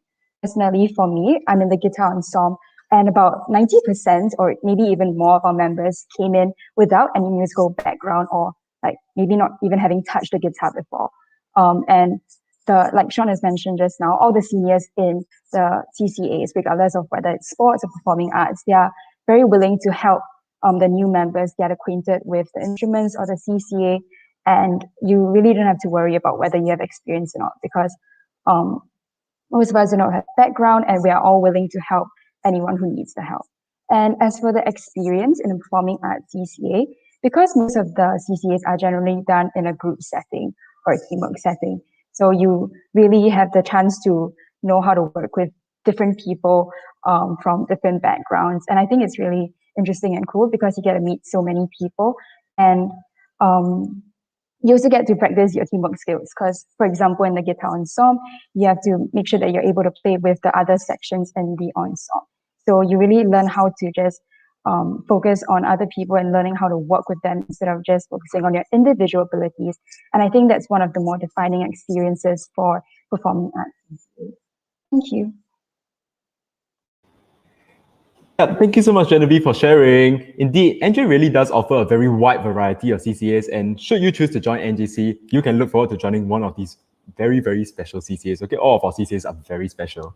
All right, so next question.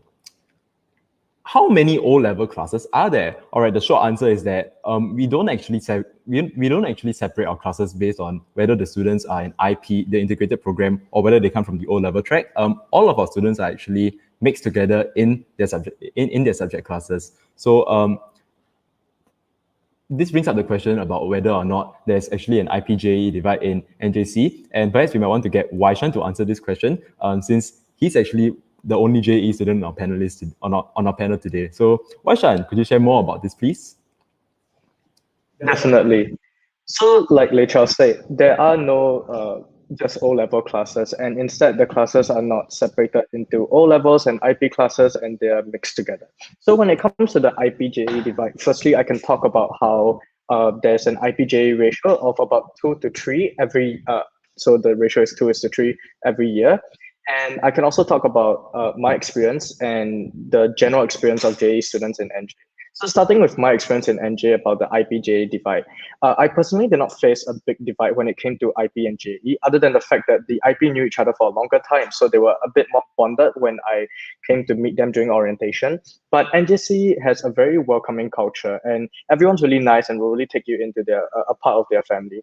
So they will really allow you to, get to know them and to interact with them and to make friends with them. So you're definitely going to be able to find yourself making friends in NJC, and I don't think that will be a big issue. However, of course, there are cases where a few of my friends didn't immediately make friends as fast as I did. So a few of my JE friends took a while to make friends. But when it came to things like CCA, and there's a lot of other activities in the school that allow you to interact with a lot more IP students, and that actually really allows you to take away that divide and really bond with these IP students and really form these strong bonds as well. So in terms of the IP-JE divide, generally speaking, there will initially always be a certain divide because they know each other for a longer time, but that doesn't mean that that divide is going to control your entire 2 more years of friendship or like whoever else you meet. But instead, it means that you can still make friends and you're definitely still going to find yourself enjoying yourself over here. Thank you.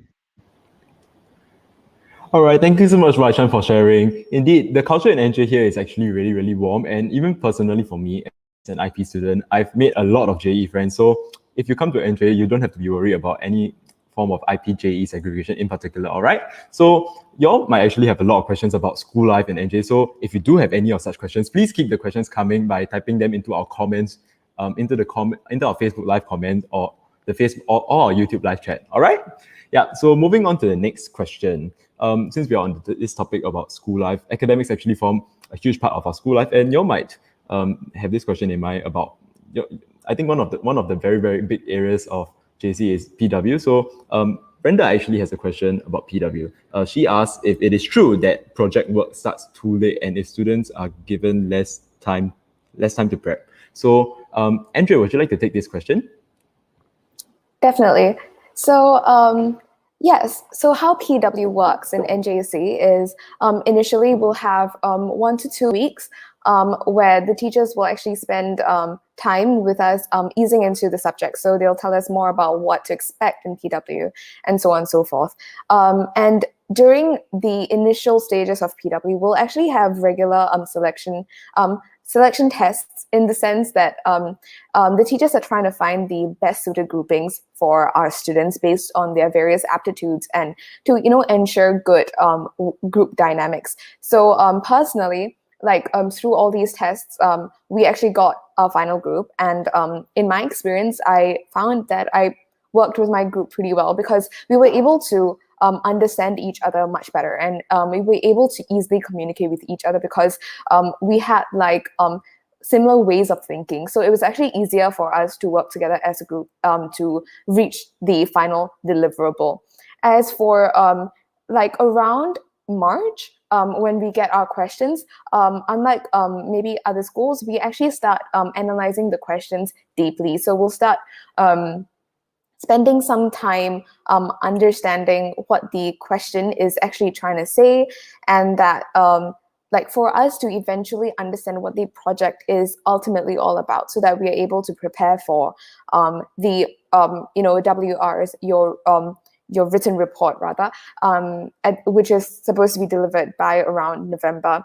So we'll actually spend a fair amount of time understanding what the question is talking about, so that we have a really clear understanding of what to deliver at the end of the day, so that we're not penalized just because we don't understand what the question is talking about. But we'll actually start working on our written report around, usually around June.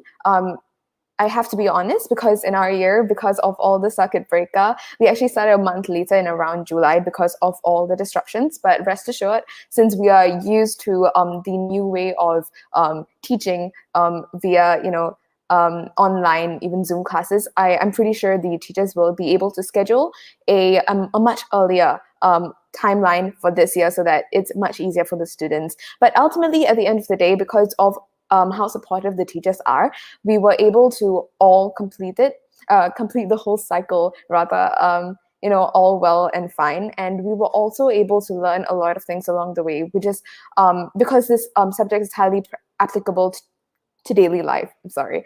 Yeah, so at the end of the day, the students are given enough time to prepare, because we'll start preparation from March to all the way to November, when we factor in all the question analysis, time spent on question analysis, and time taken to write your written reports and send your drafts in. I hope that answers your question. Thank you. Yeah, it certainly does. Thank you so much, Andrea, for sharing. All right, so next up, we have a question about this subject called Knowledge and Inquiry, otherwise known as KI. So the question is whether or not there are any prerequisites for one to take KI in NJC. So could we have Ting Heng to answer this question, please? Hello, Ting Heng. Okay, thank you for the question.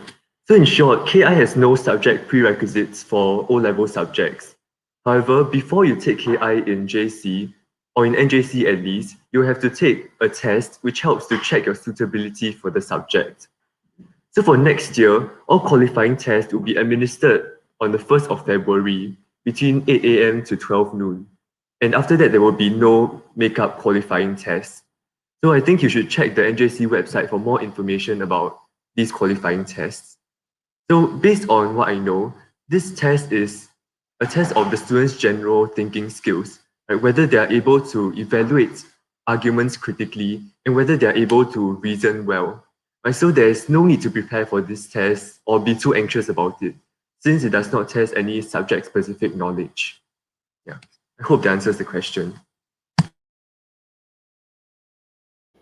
Thank you so much, Heng Heng. All right, next up, we actually have a question about whether or not the teachers in NJC are willing to have arrange for consultations with us whenever we need help. So, Sean, would you like to take this question?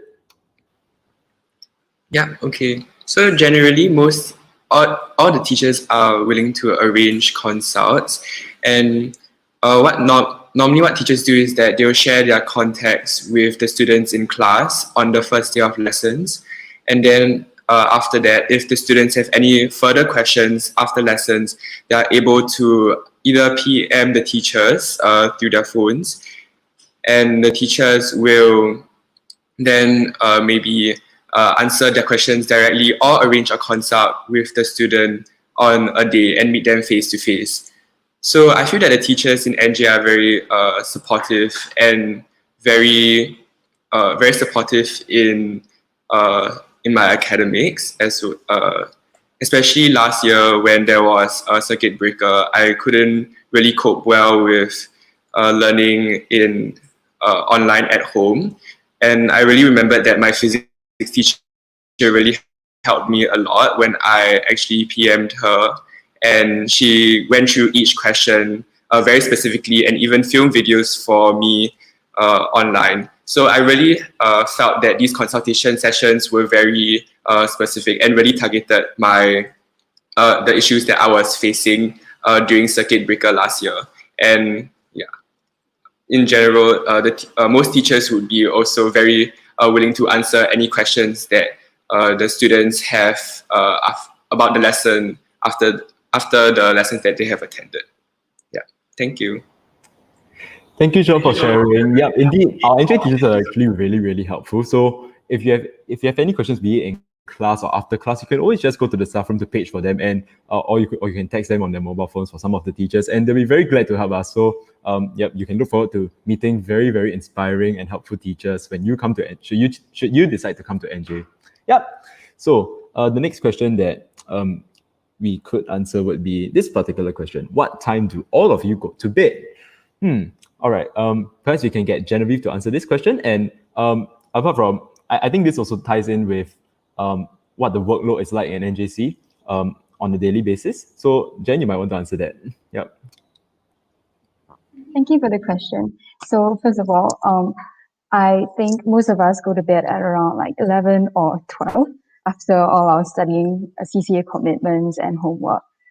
Then I'll lead on to talk about the workload in NJ. So when you come into JC life, I think it's not just specifically for NJ, but it applies to all JCs. The workload may be overwhelming at first because one of the main differences between JC life and secondary life would be how much self-studying you have to do. So the amount of homework that you get would definitely be significantly more.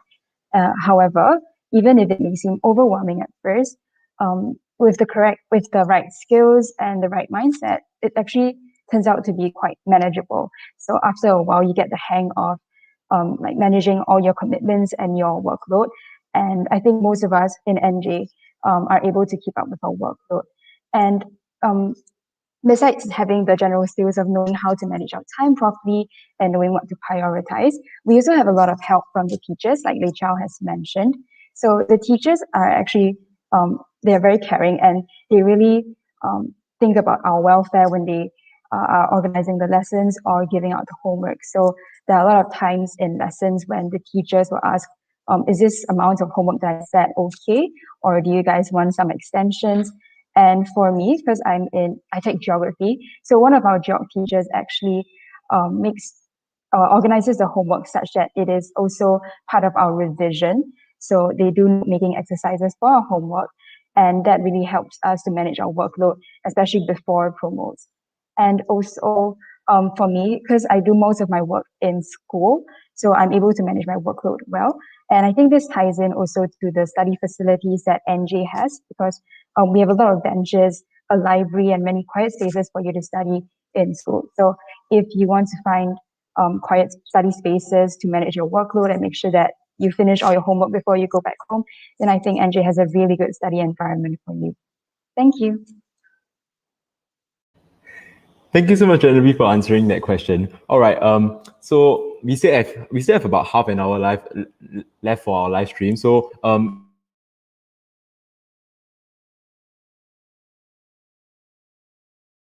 if you like our live stream and know of free entry, you can feel free to let them know to join for the remaining half an hour. All right, because we'll be answering a lot more questions. So yes, I think another very big part of NJ Life would be the food that NJ has got to offer in our canteen, because in case y'all have not looked at our National JC Instagram, by the way, it's at National JC, or our National JC Facebook page, National Junior College Singapore, y'all can go take a look, and we actually have food vlogs up there in addition to other vlogs that have been put up by our NJC Open House Committee. So do give them a view, do watch them, and find out more about what kinds of food we have to offer. All right, yeah, and perhaps you could get one of our panelists to also share about what they think about NJ food, since NJ food actually makes a huge part of school life. So let's get Waishan to talk about food in NJ.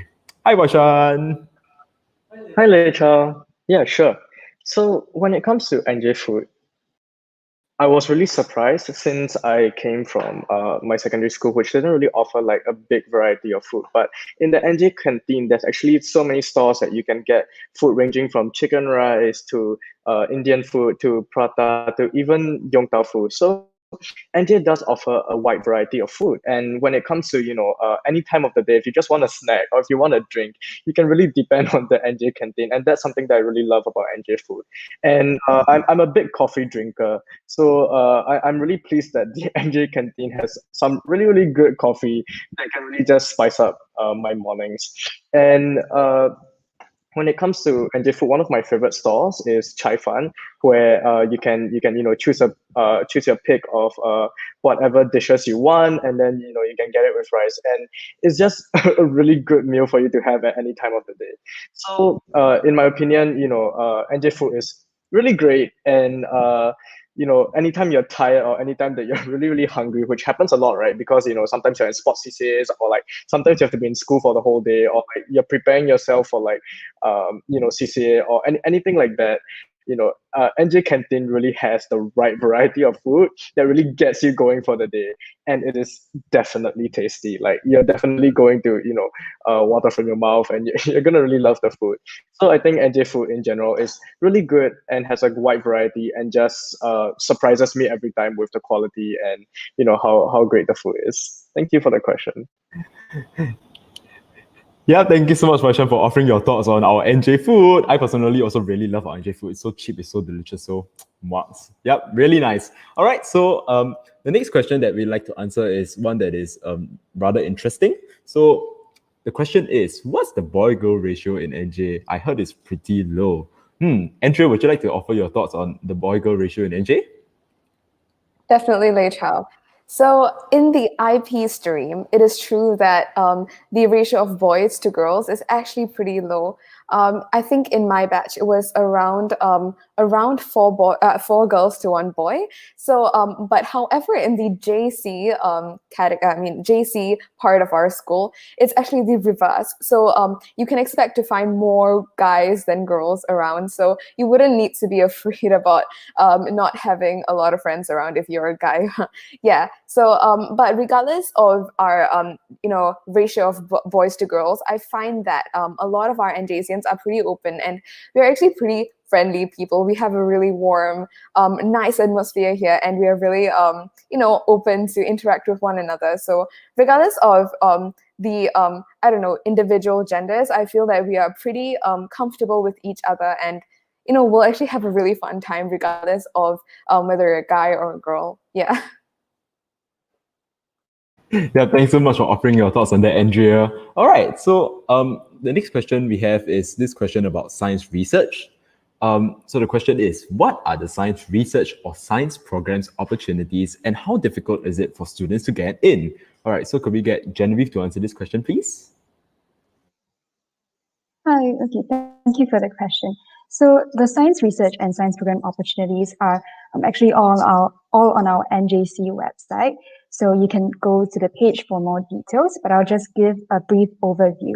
So for NJ, one of our niche programs would be research, and we have a lot of facilities in NJ that help to that give students the opportunities to try out various types of research. For example, we have a Sigma lab with state-of-the-art technology, like a like an NMR machine, and we also have an agri-tech laboratory. So anyone who's interested in like bio plant kind of research, then NJ has a lot of facilities that will help you pursue this interest. For the science program opportunities, we generally have like two categories. So those that are in school, internal, like our enrichment science training and research program, where the teachers will guide the students through various research projects, whether is it in science or is it humanities.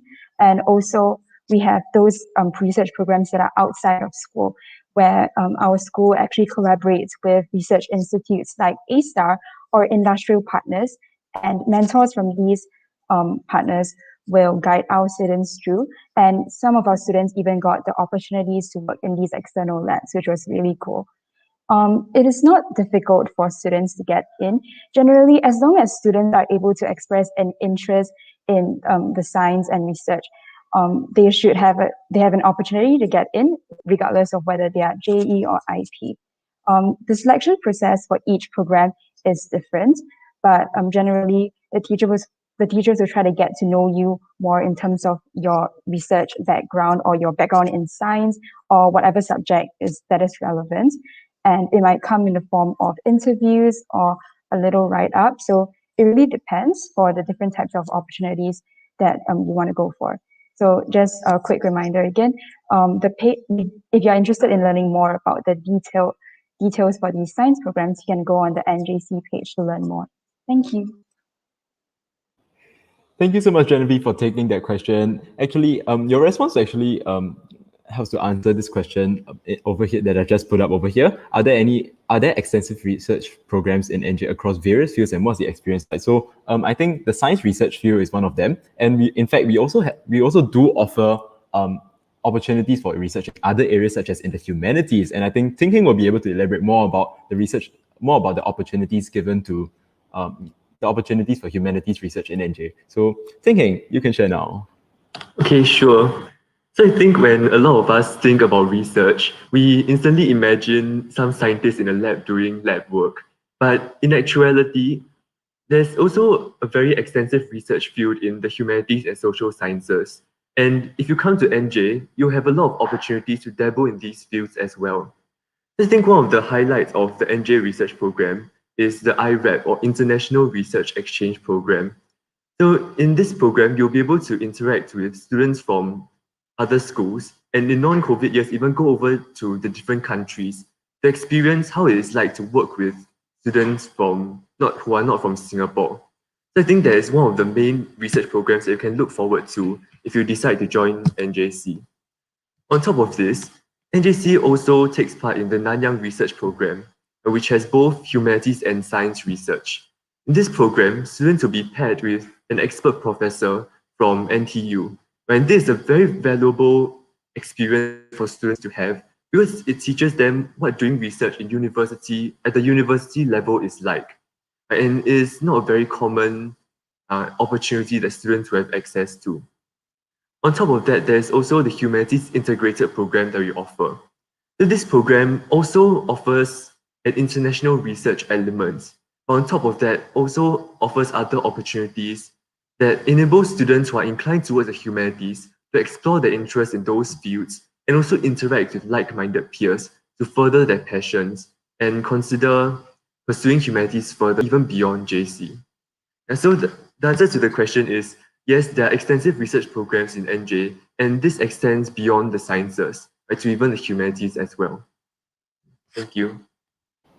Thank you so much, Teng Heng, for taking that question. All right, so moving back to the topic of subjects we offer in NJC, we have this question here about what subjects NJ is strongest in. So there aren't any subjects that we are particularly strong in. I would say that we do place an equal emphasis on all of our different subjects. But when we are on this topic of subjects, many of you who might be interested in taking the science stream or are not sure of which which art subjects to take, be it in the art stream or as a contrasting subjects in the science stream, you guys might be wondering about which subject to take. So since we actually have a wide variety, since amongst our panelists today, we actually have panelists who take a wide variety of art subjects, so they'll be able to tell you more about their experiences taking the different humanities subjects. So firstly, we'll be getting Andrea to share more about what it is like to take H2 Econs and what you can expect if you decide to take economics at the H1 level, followed by Genevieve, who will share more about what it is like to take geography, Sean with art, followed by Teng Heng with English language and linguistics, as well as literature. All right, so we can start off with Andrea. Hi, Andrea. Hello, guys. So if y'all are wondering about what econs is about and what to expect in both H1 and H2 economics, let me just start off by saying that economics actually consists of two major categories. There is microeconomics as well as macroeconomics. And regardless of whether you take H1 or H2 economics, you would be required to learn both micro and macroeconomics. So let me start off with microeconomics. So microeconomics actually focuses more on supply and demand and other factors which actually affects price levels. So you can actually think about it as a bottom-up approach because we are starting with the fundamentals, learning about how each feature works on its own individually. Macroeconomics, on the other hand, is more of a top-down approach. So what do I mean, right? So macroeconomics, rather, focuses on the understanding of the economy as a whole. So we'll be talking about nations like, for example, Singapore, Malaysia, learning about the standards of living, and so on and so forth. So yeah, this is what economics is generally about. So let me talk a bit about the method of testing, right? So let me start off with H1. So in H1 economics, you would be expected to do a 3-hour case study examination paper, rather. Yeah, so in this examination, you will be given 2 case studies to attempt, and you would need to finish both in 3 hours. The difference between the H2 and H1 content to be tested would be the fact that the H1 economics would not include certain topics which the H2 students would have to study, such as firms and decisions in micro or market structure in micro. When we talk about the method of testing for macro, we have 2 papers, each 2 hours and 15 minutes. And one paper would be dedicated for case studies and the other would be dedicated for essays. We have okay, so the essays would each be 25 marks, and there are 3 essays to write within that 2 hour 15 minutes duration. And the essays can be broken down in parts A and B. Case studies would consist of around 12 marks for data response and 18 marks for higher order questions, which is similar to essay questions. So I hope this gives you a rough overview of what to expect in economics. And I hope it's useful for you to make a decision accordingly. Thank you. Thank you so much, Angie, for sharing about economics. So next up, we can have Genevieve to share more about what it's like to take H2 geography. Hi, Genevieve. Hi. So just right off the bat, let me clarify that NJ H2. So first of all, I'll just be going through the content, the method of testing, like Andrea has mentioned for econs, and I'll also talk a little bit about the lessons and teachers that we have in NJ. So for the content and method of testing, you can actually refer to the H2 syllabus documents. You can just search it on Google to find out more about it. But generally, geography, we have 4 themes. So the first one would be about tropical environments. The second one would be about development, economy, and environment. The third one would be about sustainable development. And the fourth one is a very special one. It's geographical investigation. So for geography, there's a human geography aspect and also the physical geog aspect. And I want to highlight the fact that we have geographical investigation, because I think this is one of the more significant difference between like geog and the other art subjects. So geographical investigation actually involves students having practical hands-on experience with field work. So for example, in NJ, the students actually go down to the Bishan Ang Mo Kio Park to test our knowledge and apply our knowledge on, let's say, catchment hydrology, which is a topic that is being taught in physical geography. So we actually get to go into the river and test out like how to measure the currents, the speed of the currents, and all sorts of things, which I think is one of the highlights for geography for me, because I get to apply what I've learned, and it's also just a really fun experience. As for the method of testing, we generally have two papers. So the first one would be structured essay questions, where the human and physical geog will be tested. And then we have a paper 2, which is data response questions, and that's where our geographical investigation segment comes in as well. Again, if you want more details, you can look at the syllabus document. Then as for the lessons and teachers that we have in NGA, the geography department in NGA is truly one of the best that I've ever seen. The teachers are amazing, and the way that they structure and organize the lessons, it is very carefully thought out. So even though the concepts and all the contents may seem overwhelming and confusing at first, the way that the teachers handle the lessons and how they teach and organize the notes, it really makes it more understandable for us. And especially since identifying interdependent relationships in geography is such an important skill, the teachers make sure that all the notes and the lessons are structured in a way that you're able to grasp this skill slowly and gradually, and that you're able to truly understand the concepts. So that's just a brief overview of the geography subject in NG. Thank you. Thank you so much, Genevieve, for sharing. Next up, can we get Sean to share more about what it is like to take H2 Art as a subject? Hi, Sean. Hi, so NJC is actually one of the 3 schools in Singapore that offers art at a H2 and H3 level in Singapore. And for me, art, I will split them into 2 categories. So the first one would be the theory of art, and the second one would be the practical part of art, which would be the studio making. So I'll start with the theory part of art. So for the theory part of art, we learn more about the chief intentions of many different artists, both local and international artists. And moreover, we also learn on how to use a certain vocabulary to describe the visual aspects of certain artworks. So how it is tested in NJ is that we would split our theory part into 3 different sections. So the first section would be purely a visual questions, more visual questions. The second section would be a comparison between 2 artworks. And the third one would be a comparison between a body of work from 2 artists. So from the theory lessons, we are actually exposed to many different types of art forms, like performance art and visual art. So from the theory lessons, we actually apply and get inspired from what other artists do and apply them into our studio making sessions. So moving on to the studio making sessions, the studio making sessions are actually a very free and easy time where you're able to experiment and make mistakes in your art making process. And as compared to taking higher art or art in secondary school, taking art in NJC is actually very self-directed, and it is also much more independent.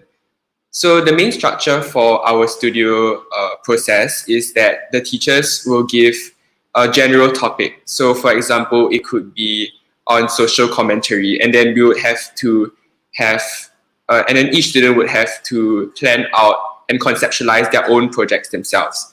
So during the planning and conceptualization, students are able to consult the teachers one-on-one on their concepts and able to gain a different perspective from the teachers and perhaps advice. So after gaining and settling much of the conceptualization for art, the teachers would then come in to teach you the different techniques that you may want to learn. So actually in NJ Art, you're able to pick whatever medium that you want to choose. So for last year, I chose to work with plexiglass to make a plexiglass sculpture. So beforehand, I didn't really know how to use or manipulate the material, but the teachers came in and really taught me how to cut the plexiglass and attach them in the appropriate manner. So moving on to the environment and the teachers that are teaching art, I feel that the teachers that are teaching art are very supportive, and that if you have any questions on your concepts or any techniques that you want to learn, you can really just approach them, and they would be more than willing to help and teach you these techniques. Moving on to the environment, lastly, would be that NJC actually has a lot of materials that you can use, and that if you want to have a medium of your choice, you can actually you probably be able to find it in our art room. Yeah, so that is more of the overview for the practical part. And for the testing of the practical part, it's more of each one term we have one project that we would be graded on, and we will have 3 projects in JC1. In JC2, you'll be graded for your studio work based on your coursework. Yeah, so that would be it for art in JC. Yep, thank you so much, Sean, for sharing. Lastly, can we have Tinking to share more about what it is like to take English, Language and Linguistics, otherwise known as ELL in NJC, as well as literature? Hi, Tinking. Okay, sure. So the similarity between these two subjects are that both are about analyzing language. In these subjects, you look at the specific word choices used by the authors and the nuances of these word choices. We ask ourselves, why did the author choose this particular word instead of another one? And I find these two subjects very relevant to real life, since after all, language is everywhere around us. And through taking these two subjects, I've grown more sensitive towards language and am able to dig deeper into the different expressions that people use. How these two subjects differ, though, is the methods they use to analyze language.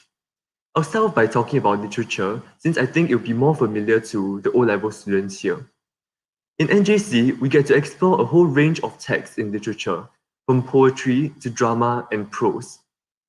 And in literature, we'll look at the specific techniques used by the author, and then talk about what effects these techniques have on the reader, as well as the significance, right? What message is the author trying to convey through the use of these particular techniques. For ELL, we look mainly at non-fiction texts. So for example, in paper 1, we might get a sample of an authentic conversation. And through analyzing the different expressions used in that conversation, we can try to determine the relationship between these two different speakers. For example, are they friends or are they co-workers, or is one speaker the boss of the other speaker? And I think it's very interesting to see how much the language that we use with other people can reveal about our identity. In addition, in ELL, we also look at how language changes over time and also based on changes in society. An interesting example is slang that the youth use nowadays. The words like yeets or LOL, LMAO. Why did they suddenly come about, and how did they take hold in society? I think these are all very interesting questions that will help you to learn more about language and how language manages to reflect our lived experiences. And I think that these two subjects, similar to the other art subjects mentioned before, will develop in students transferable skills. Skills such as being analytical, being able to form cogent arguments to support your points, which are all relevant to university and beyond. And I think now I will address the question about whether there are students who have never taken literature in secondary school but are taking literature in NJC. So funnily enough, I'm one of them. So when I was in secondary school, I actually took triple science, and when I joined JC, I did not have any experience doing literature at all.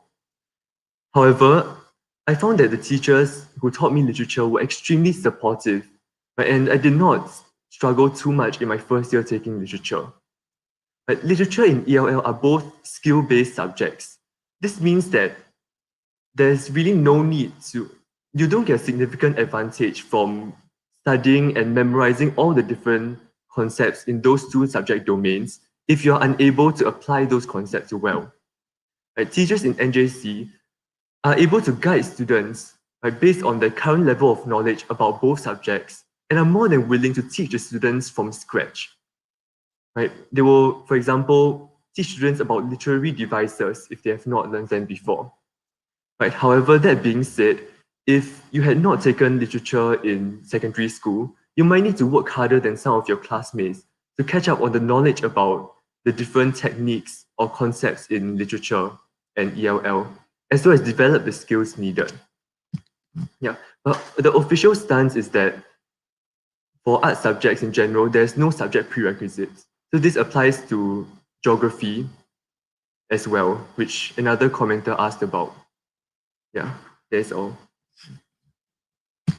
Thank you so much, Ching, for answering that question. I think we've actually had a very, very in-depth discussion about the various humanities subjects that NJC has got to offer. So if you joined us halfway through, you can rewatch our video on our YouTube and Facebook accounts after the live session has ended. All right.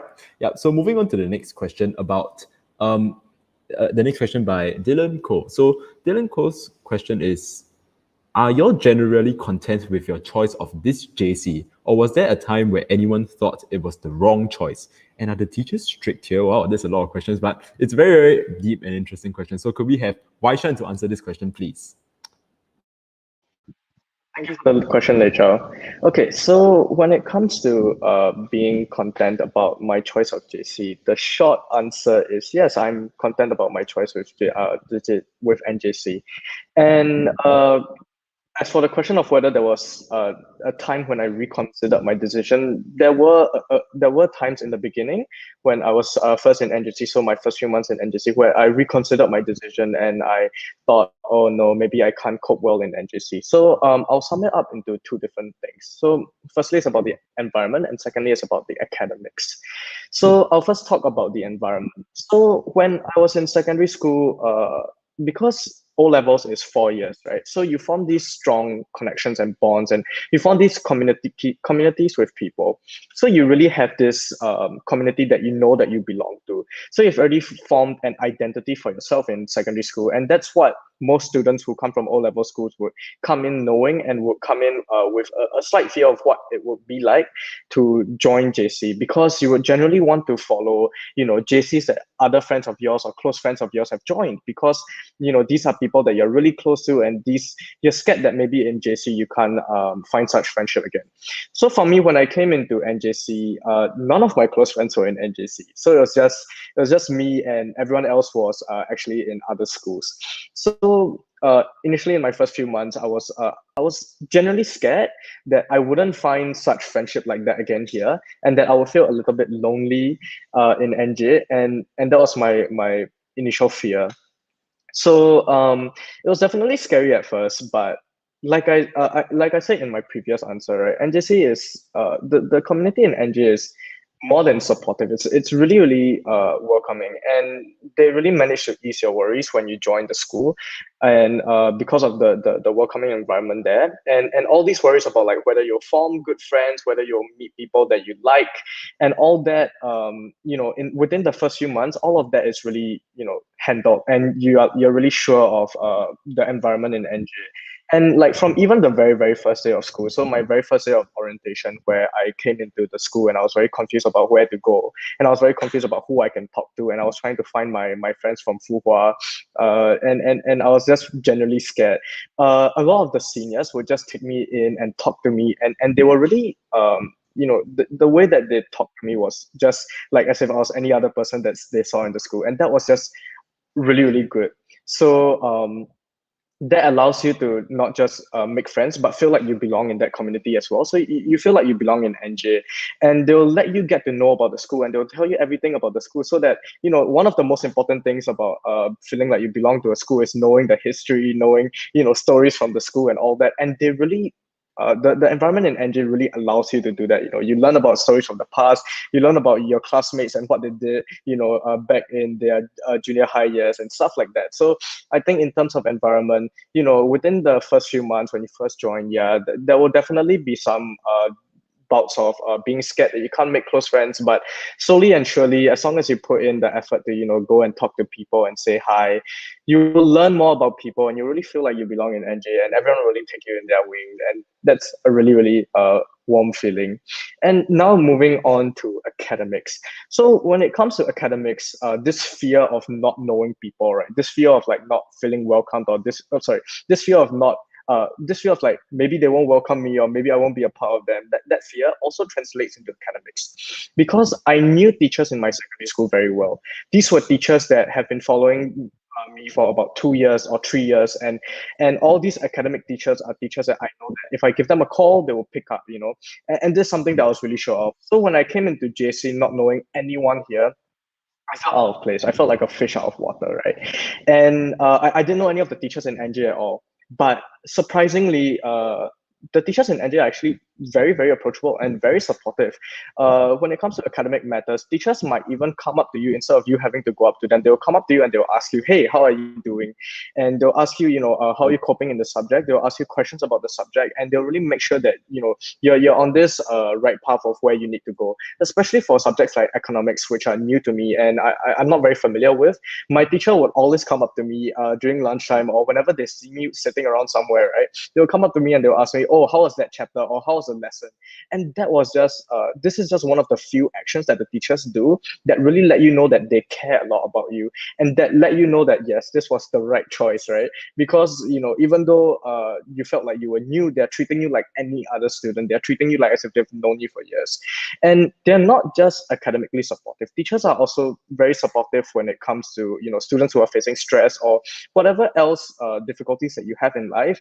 Teachers are really supportive. The same economics teachers who ask me about how I'm doing in econs will also ask me about how I'm doing on a daily basis, whether I'm coping well with the stress, whether I'm coping well with JC.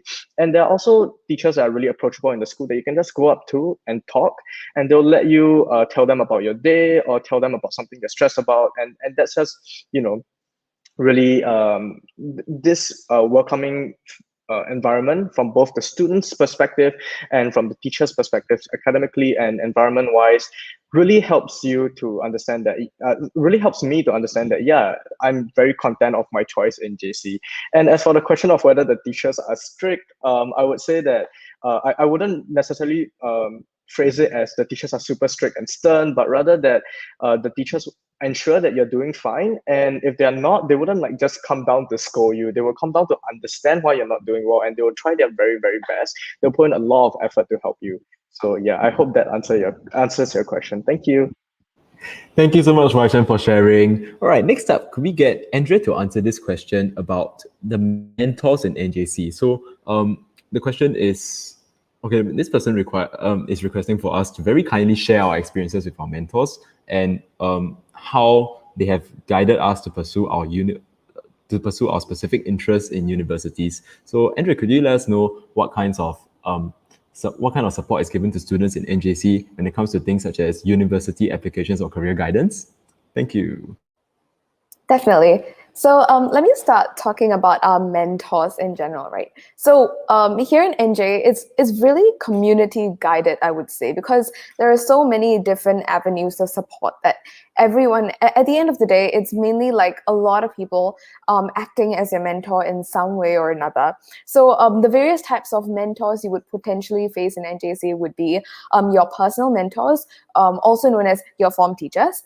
You also get really wonderful subject tutors, as well as if you're in special areas, like for example, we have a special program known as Sapphires. So Sapphires is a talent development program. So if you're in Sapphires, you will actually get a talent development mentor too.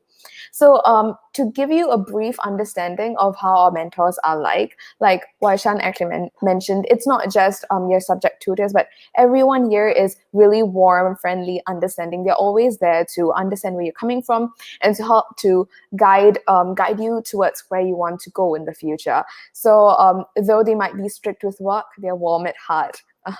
And when it comes to things like uni applications and scholarships and programs, so we have a wide variety of avenues available for you to get your most desired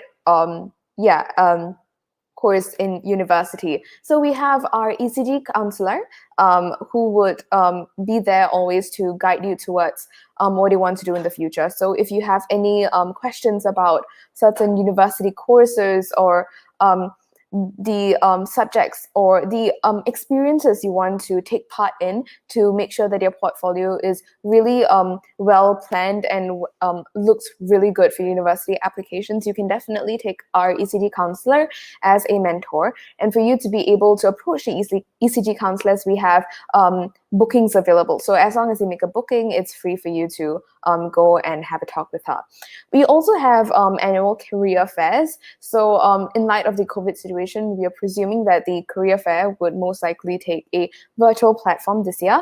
So we'll be able to, discover different careers and understand different universities and how to apply towards these universities and what they actually specialize in, so that we have a clearer understanding of what each university looks like and how they work. On top of this, we also have different teachers posting announcements on Google Classroom. So we use Google Classroom as a platform to send each other messages, and these teachers would be able to inform us of competitions or scholarships and more details about other programs, internal or external, through Google Classroom. So all these would definitely boost your portfolio to help you achieve your university applications at the end of the day. And we also have special alumni talks. So we have had NUS medicine students who are NJ alumni to give us talks about medicine and how it's like in these experiences. For CCE lessons, for your personal mentors, we do have time to talk to each other about different careers and how your interests may align with what you want to take in the future. So your personal mentors, what it means, personal mentors. So they're there to understand who you are as a person, to understand your interests, your abilities, and to finally find a most suited university course for you. So they definitely will take the time to understand all your likings, your interests, to find that course and plan your journey towards your university together with you. When we talk about Sapphires, I'll just introduce it briefly. So Sapphires, like what I mentioned, is a talent development program. So we have mentors assigned to us for us to sit down and further plan our roadmap to university in a more specific and guided manner. On top of this, we also have internship opportunities. So back in December, I was able to engage in a virtual internship opportunity with local SMEs, small medium enterprises, for us to work with them to help them grow their businesses. We also have career-oriented workshops and talks, which will definitely be beneficial for your future. So yes, when we talk about mentors, we have a wide variety of mentors, many people there to always constantly guide you and support you along the way. And we also have a lot of avenues to help ensure that you get the university course of your desired choice in the most efficient and in the best way possible, I would say. Yeah, I hope that answered your question. Thank you very much.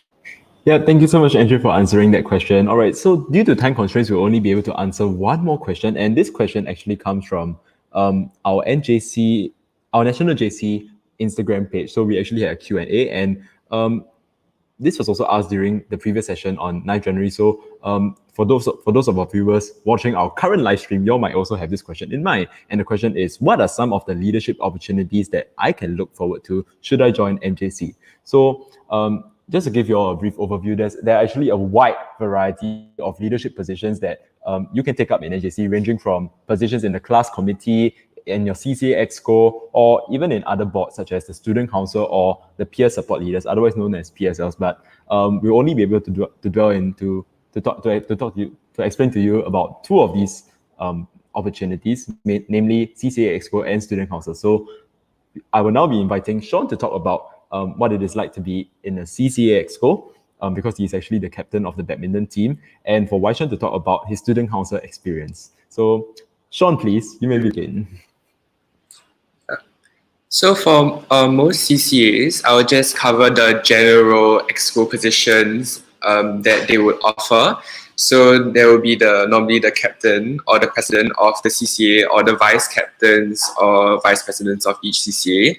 And these roles would be more of like planning the team events and more administrative things as well. So other than captains, we also have quartermasters, treasurers, and social media managers, so quartermasters are involved in taking care of the equipment. Treasurers will be involved in taking care of the funds of the CCA. And lastly, social media managers will be in charge of taking care of the social media for the CCA's publicity. So as for my experience for applying for NJC, for badminton exco, I felt that it was a really fair experience. And the teachers really made it such that everyone who applied to be in the badminton exco had a very equal opportunity in getting the position. And this is done by having a very rigorous selection process. We have interviews with the teachers, we also speeches with the whole team. And then after that, the teachers will discuss with the current exco on which is the best person to lead the CCA after the selection process. So no matter if you have been in the CCA for 4 years or you have just joined the CCA, I feel that as long as you are passionate and you are willing to lead the team, that you'll have a very good chance at getting a leadership position in any CCA that you choose. Thank you. Thank you, Sean, so much. Thank you so much, Sean, for sharing more about what it is like to be in the CCA Exco. So, can we get Waishan to share more about what it is like to be in the Student Council of NJC? Waishan, please. Sure, Lecha. Thank you.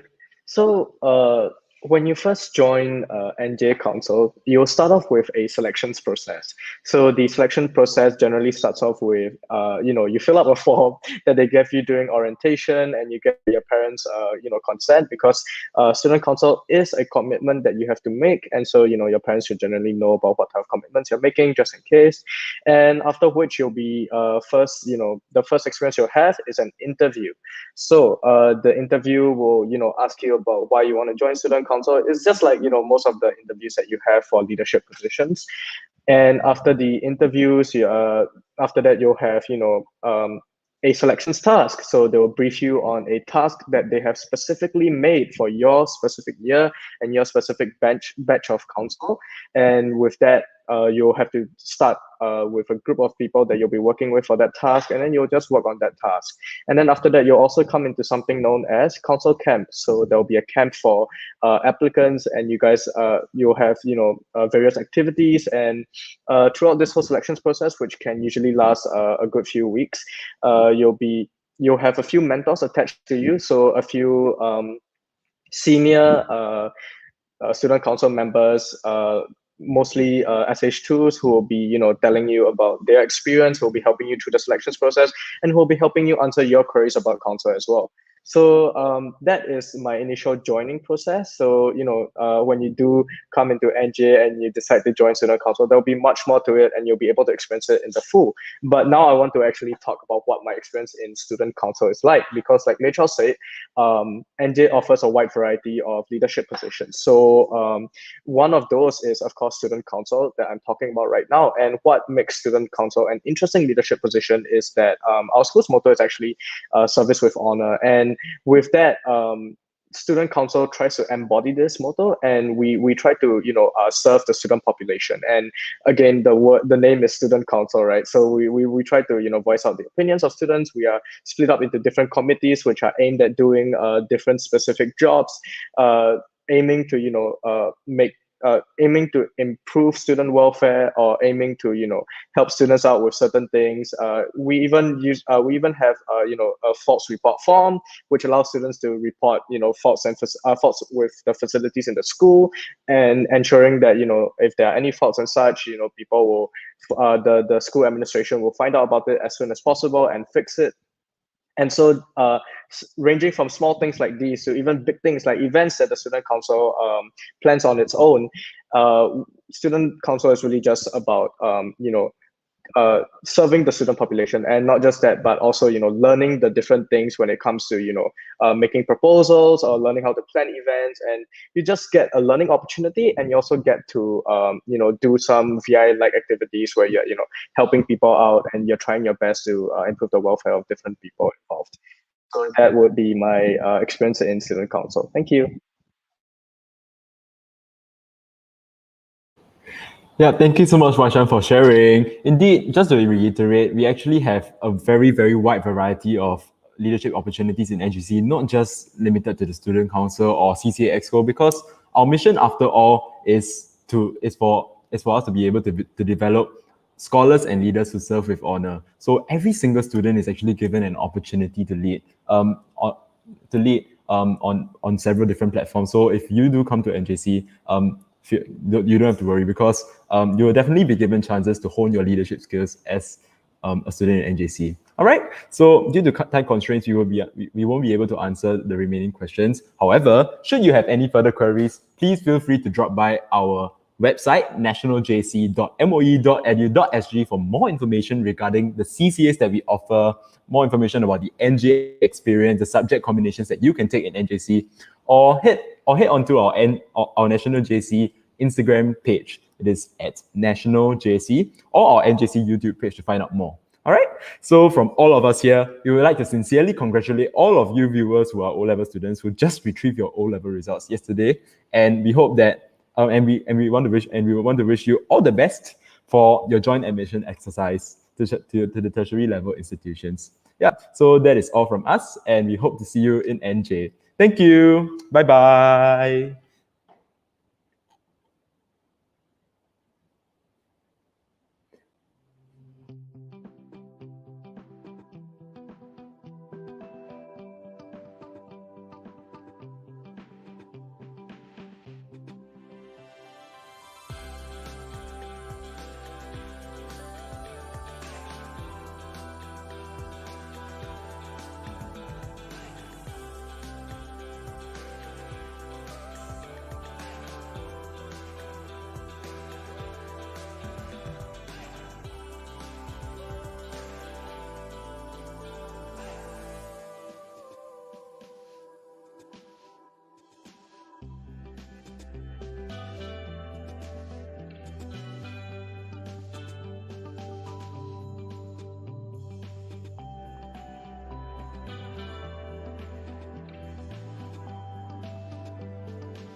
How is it?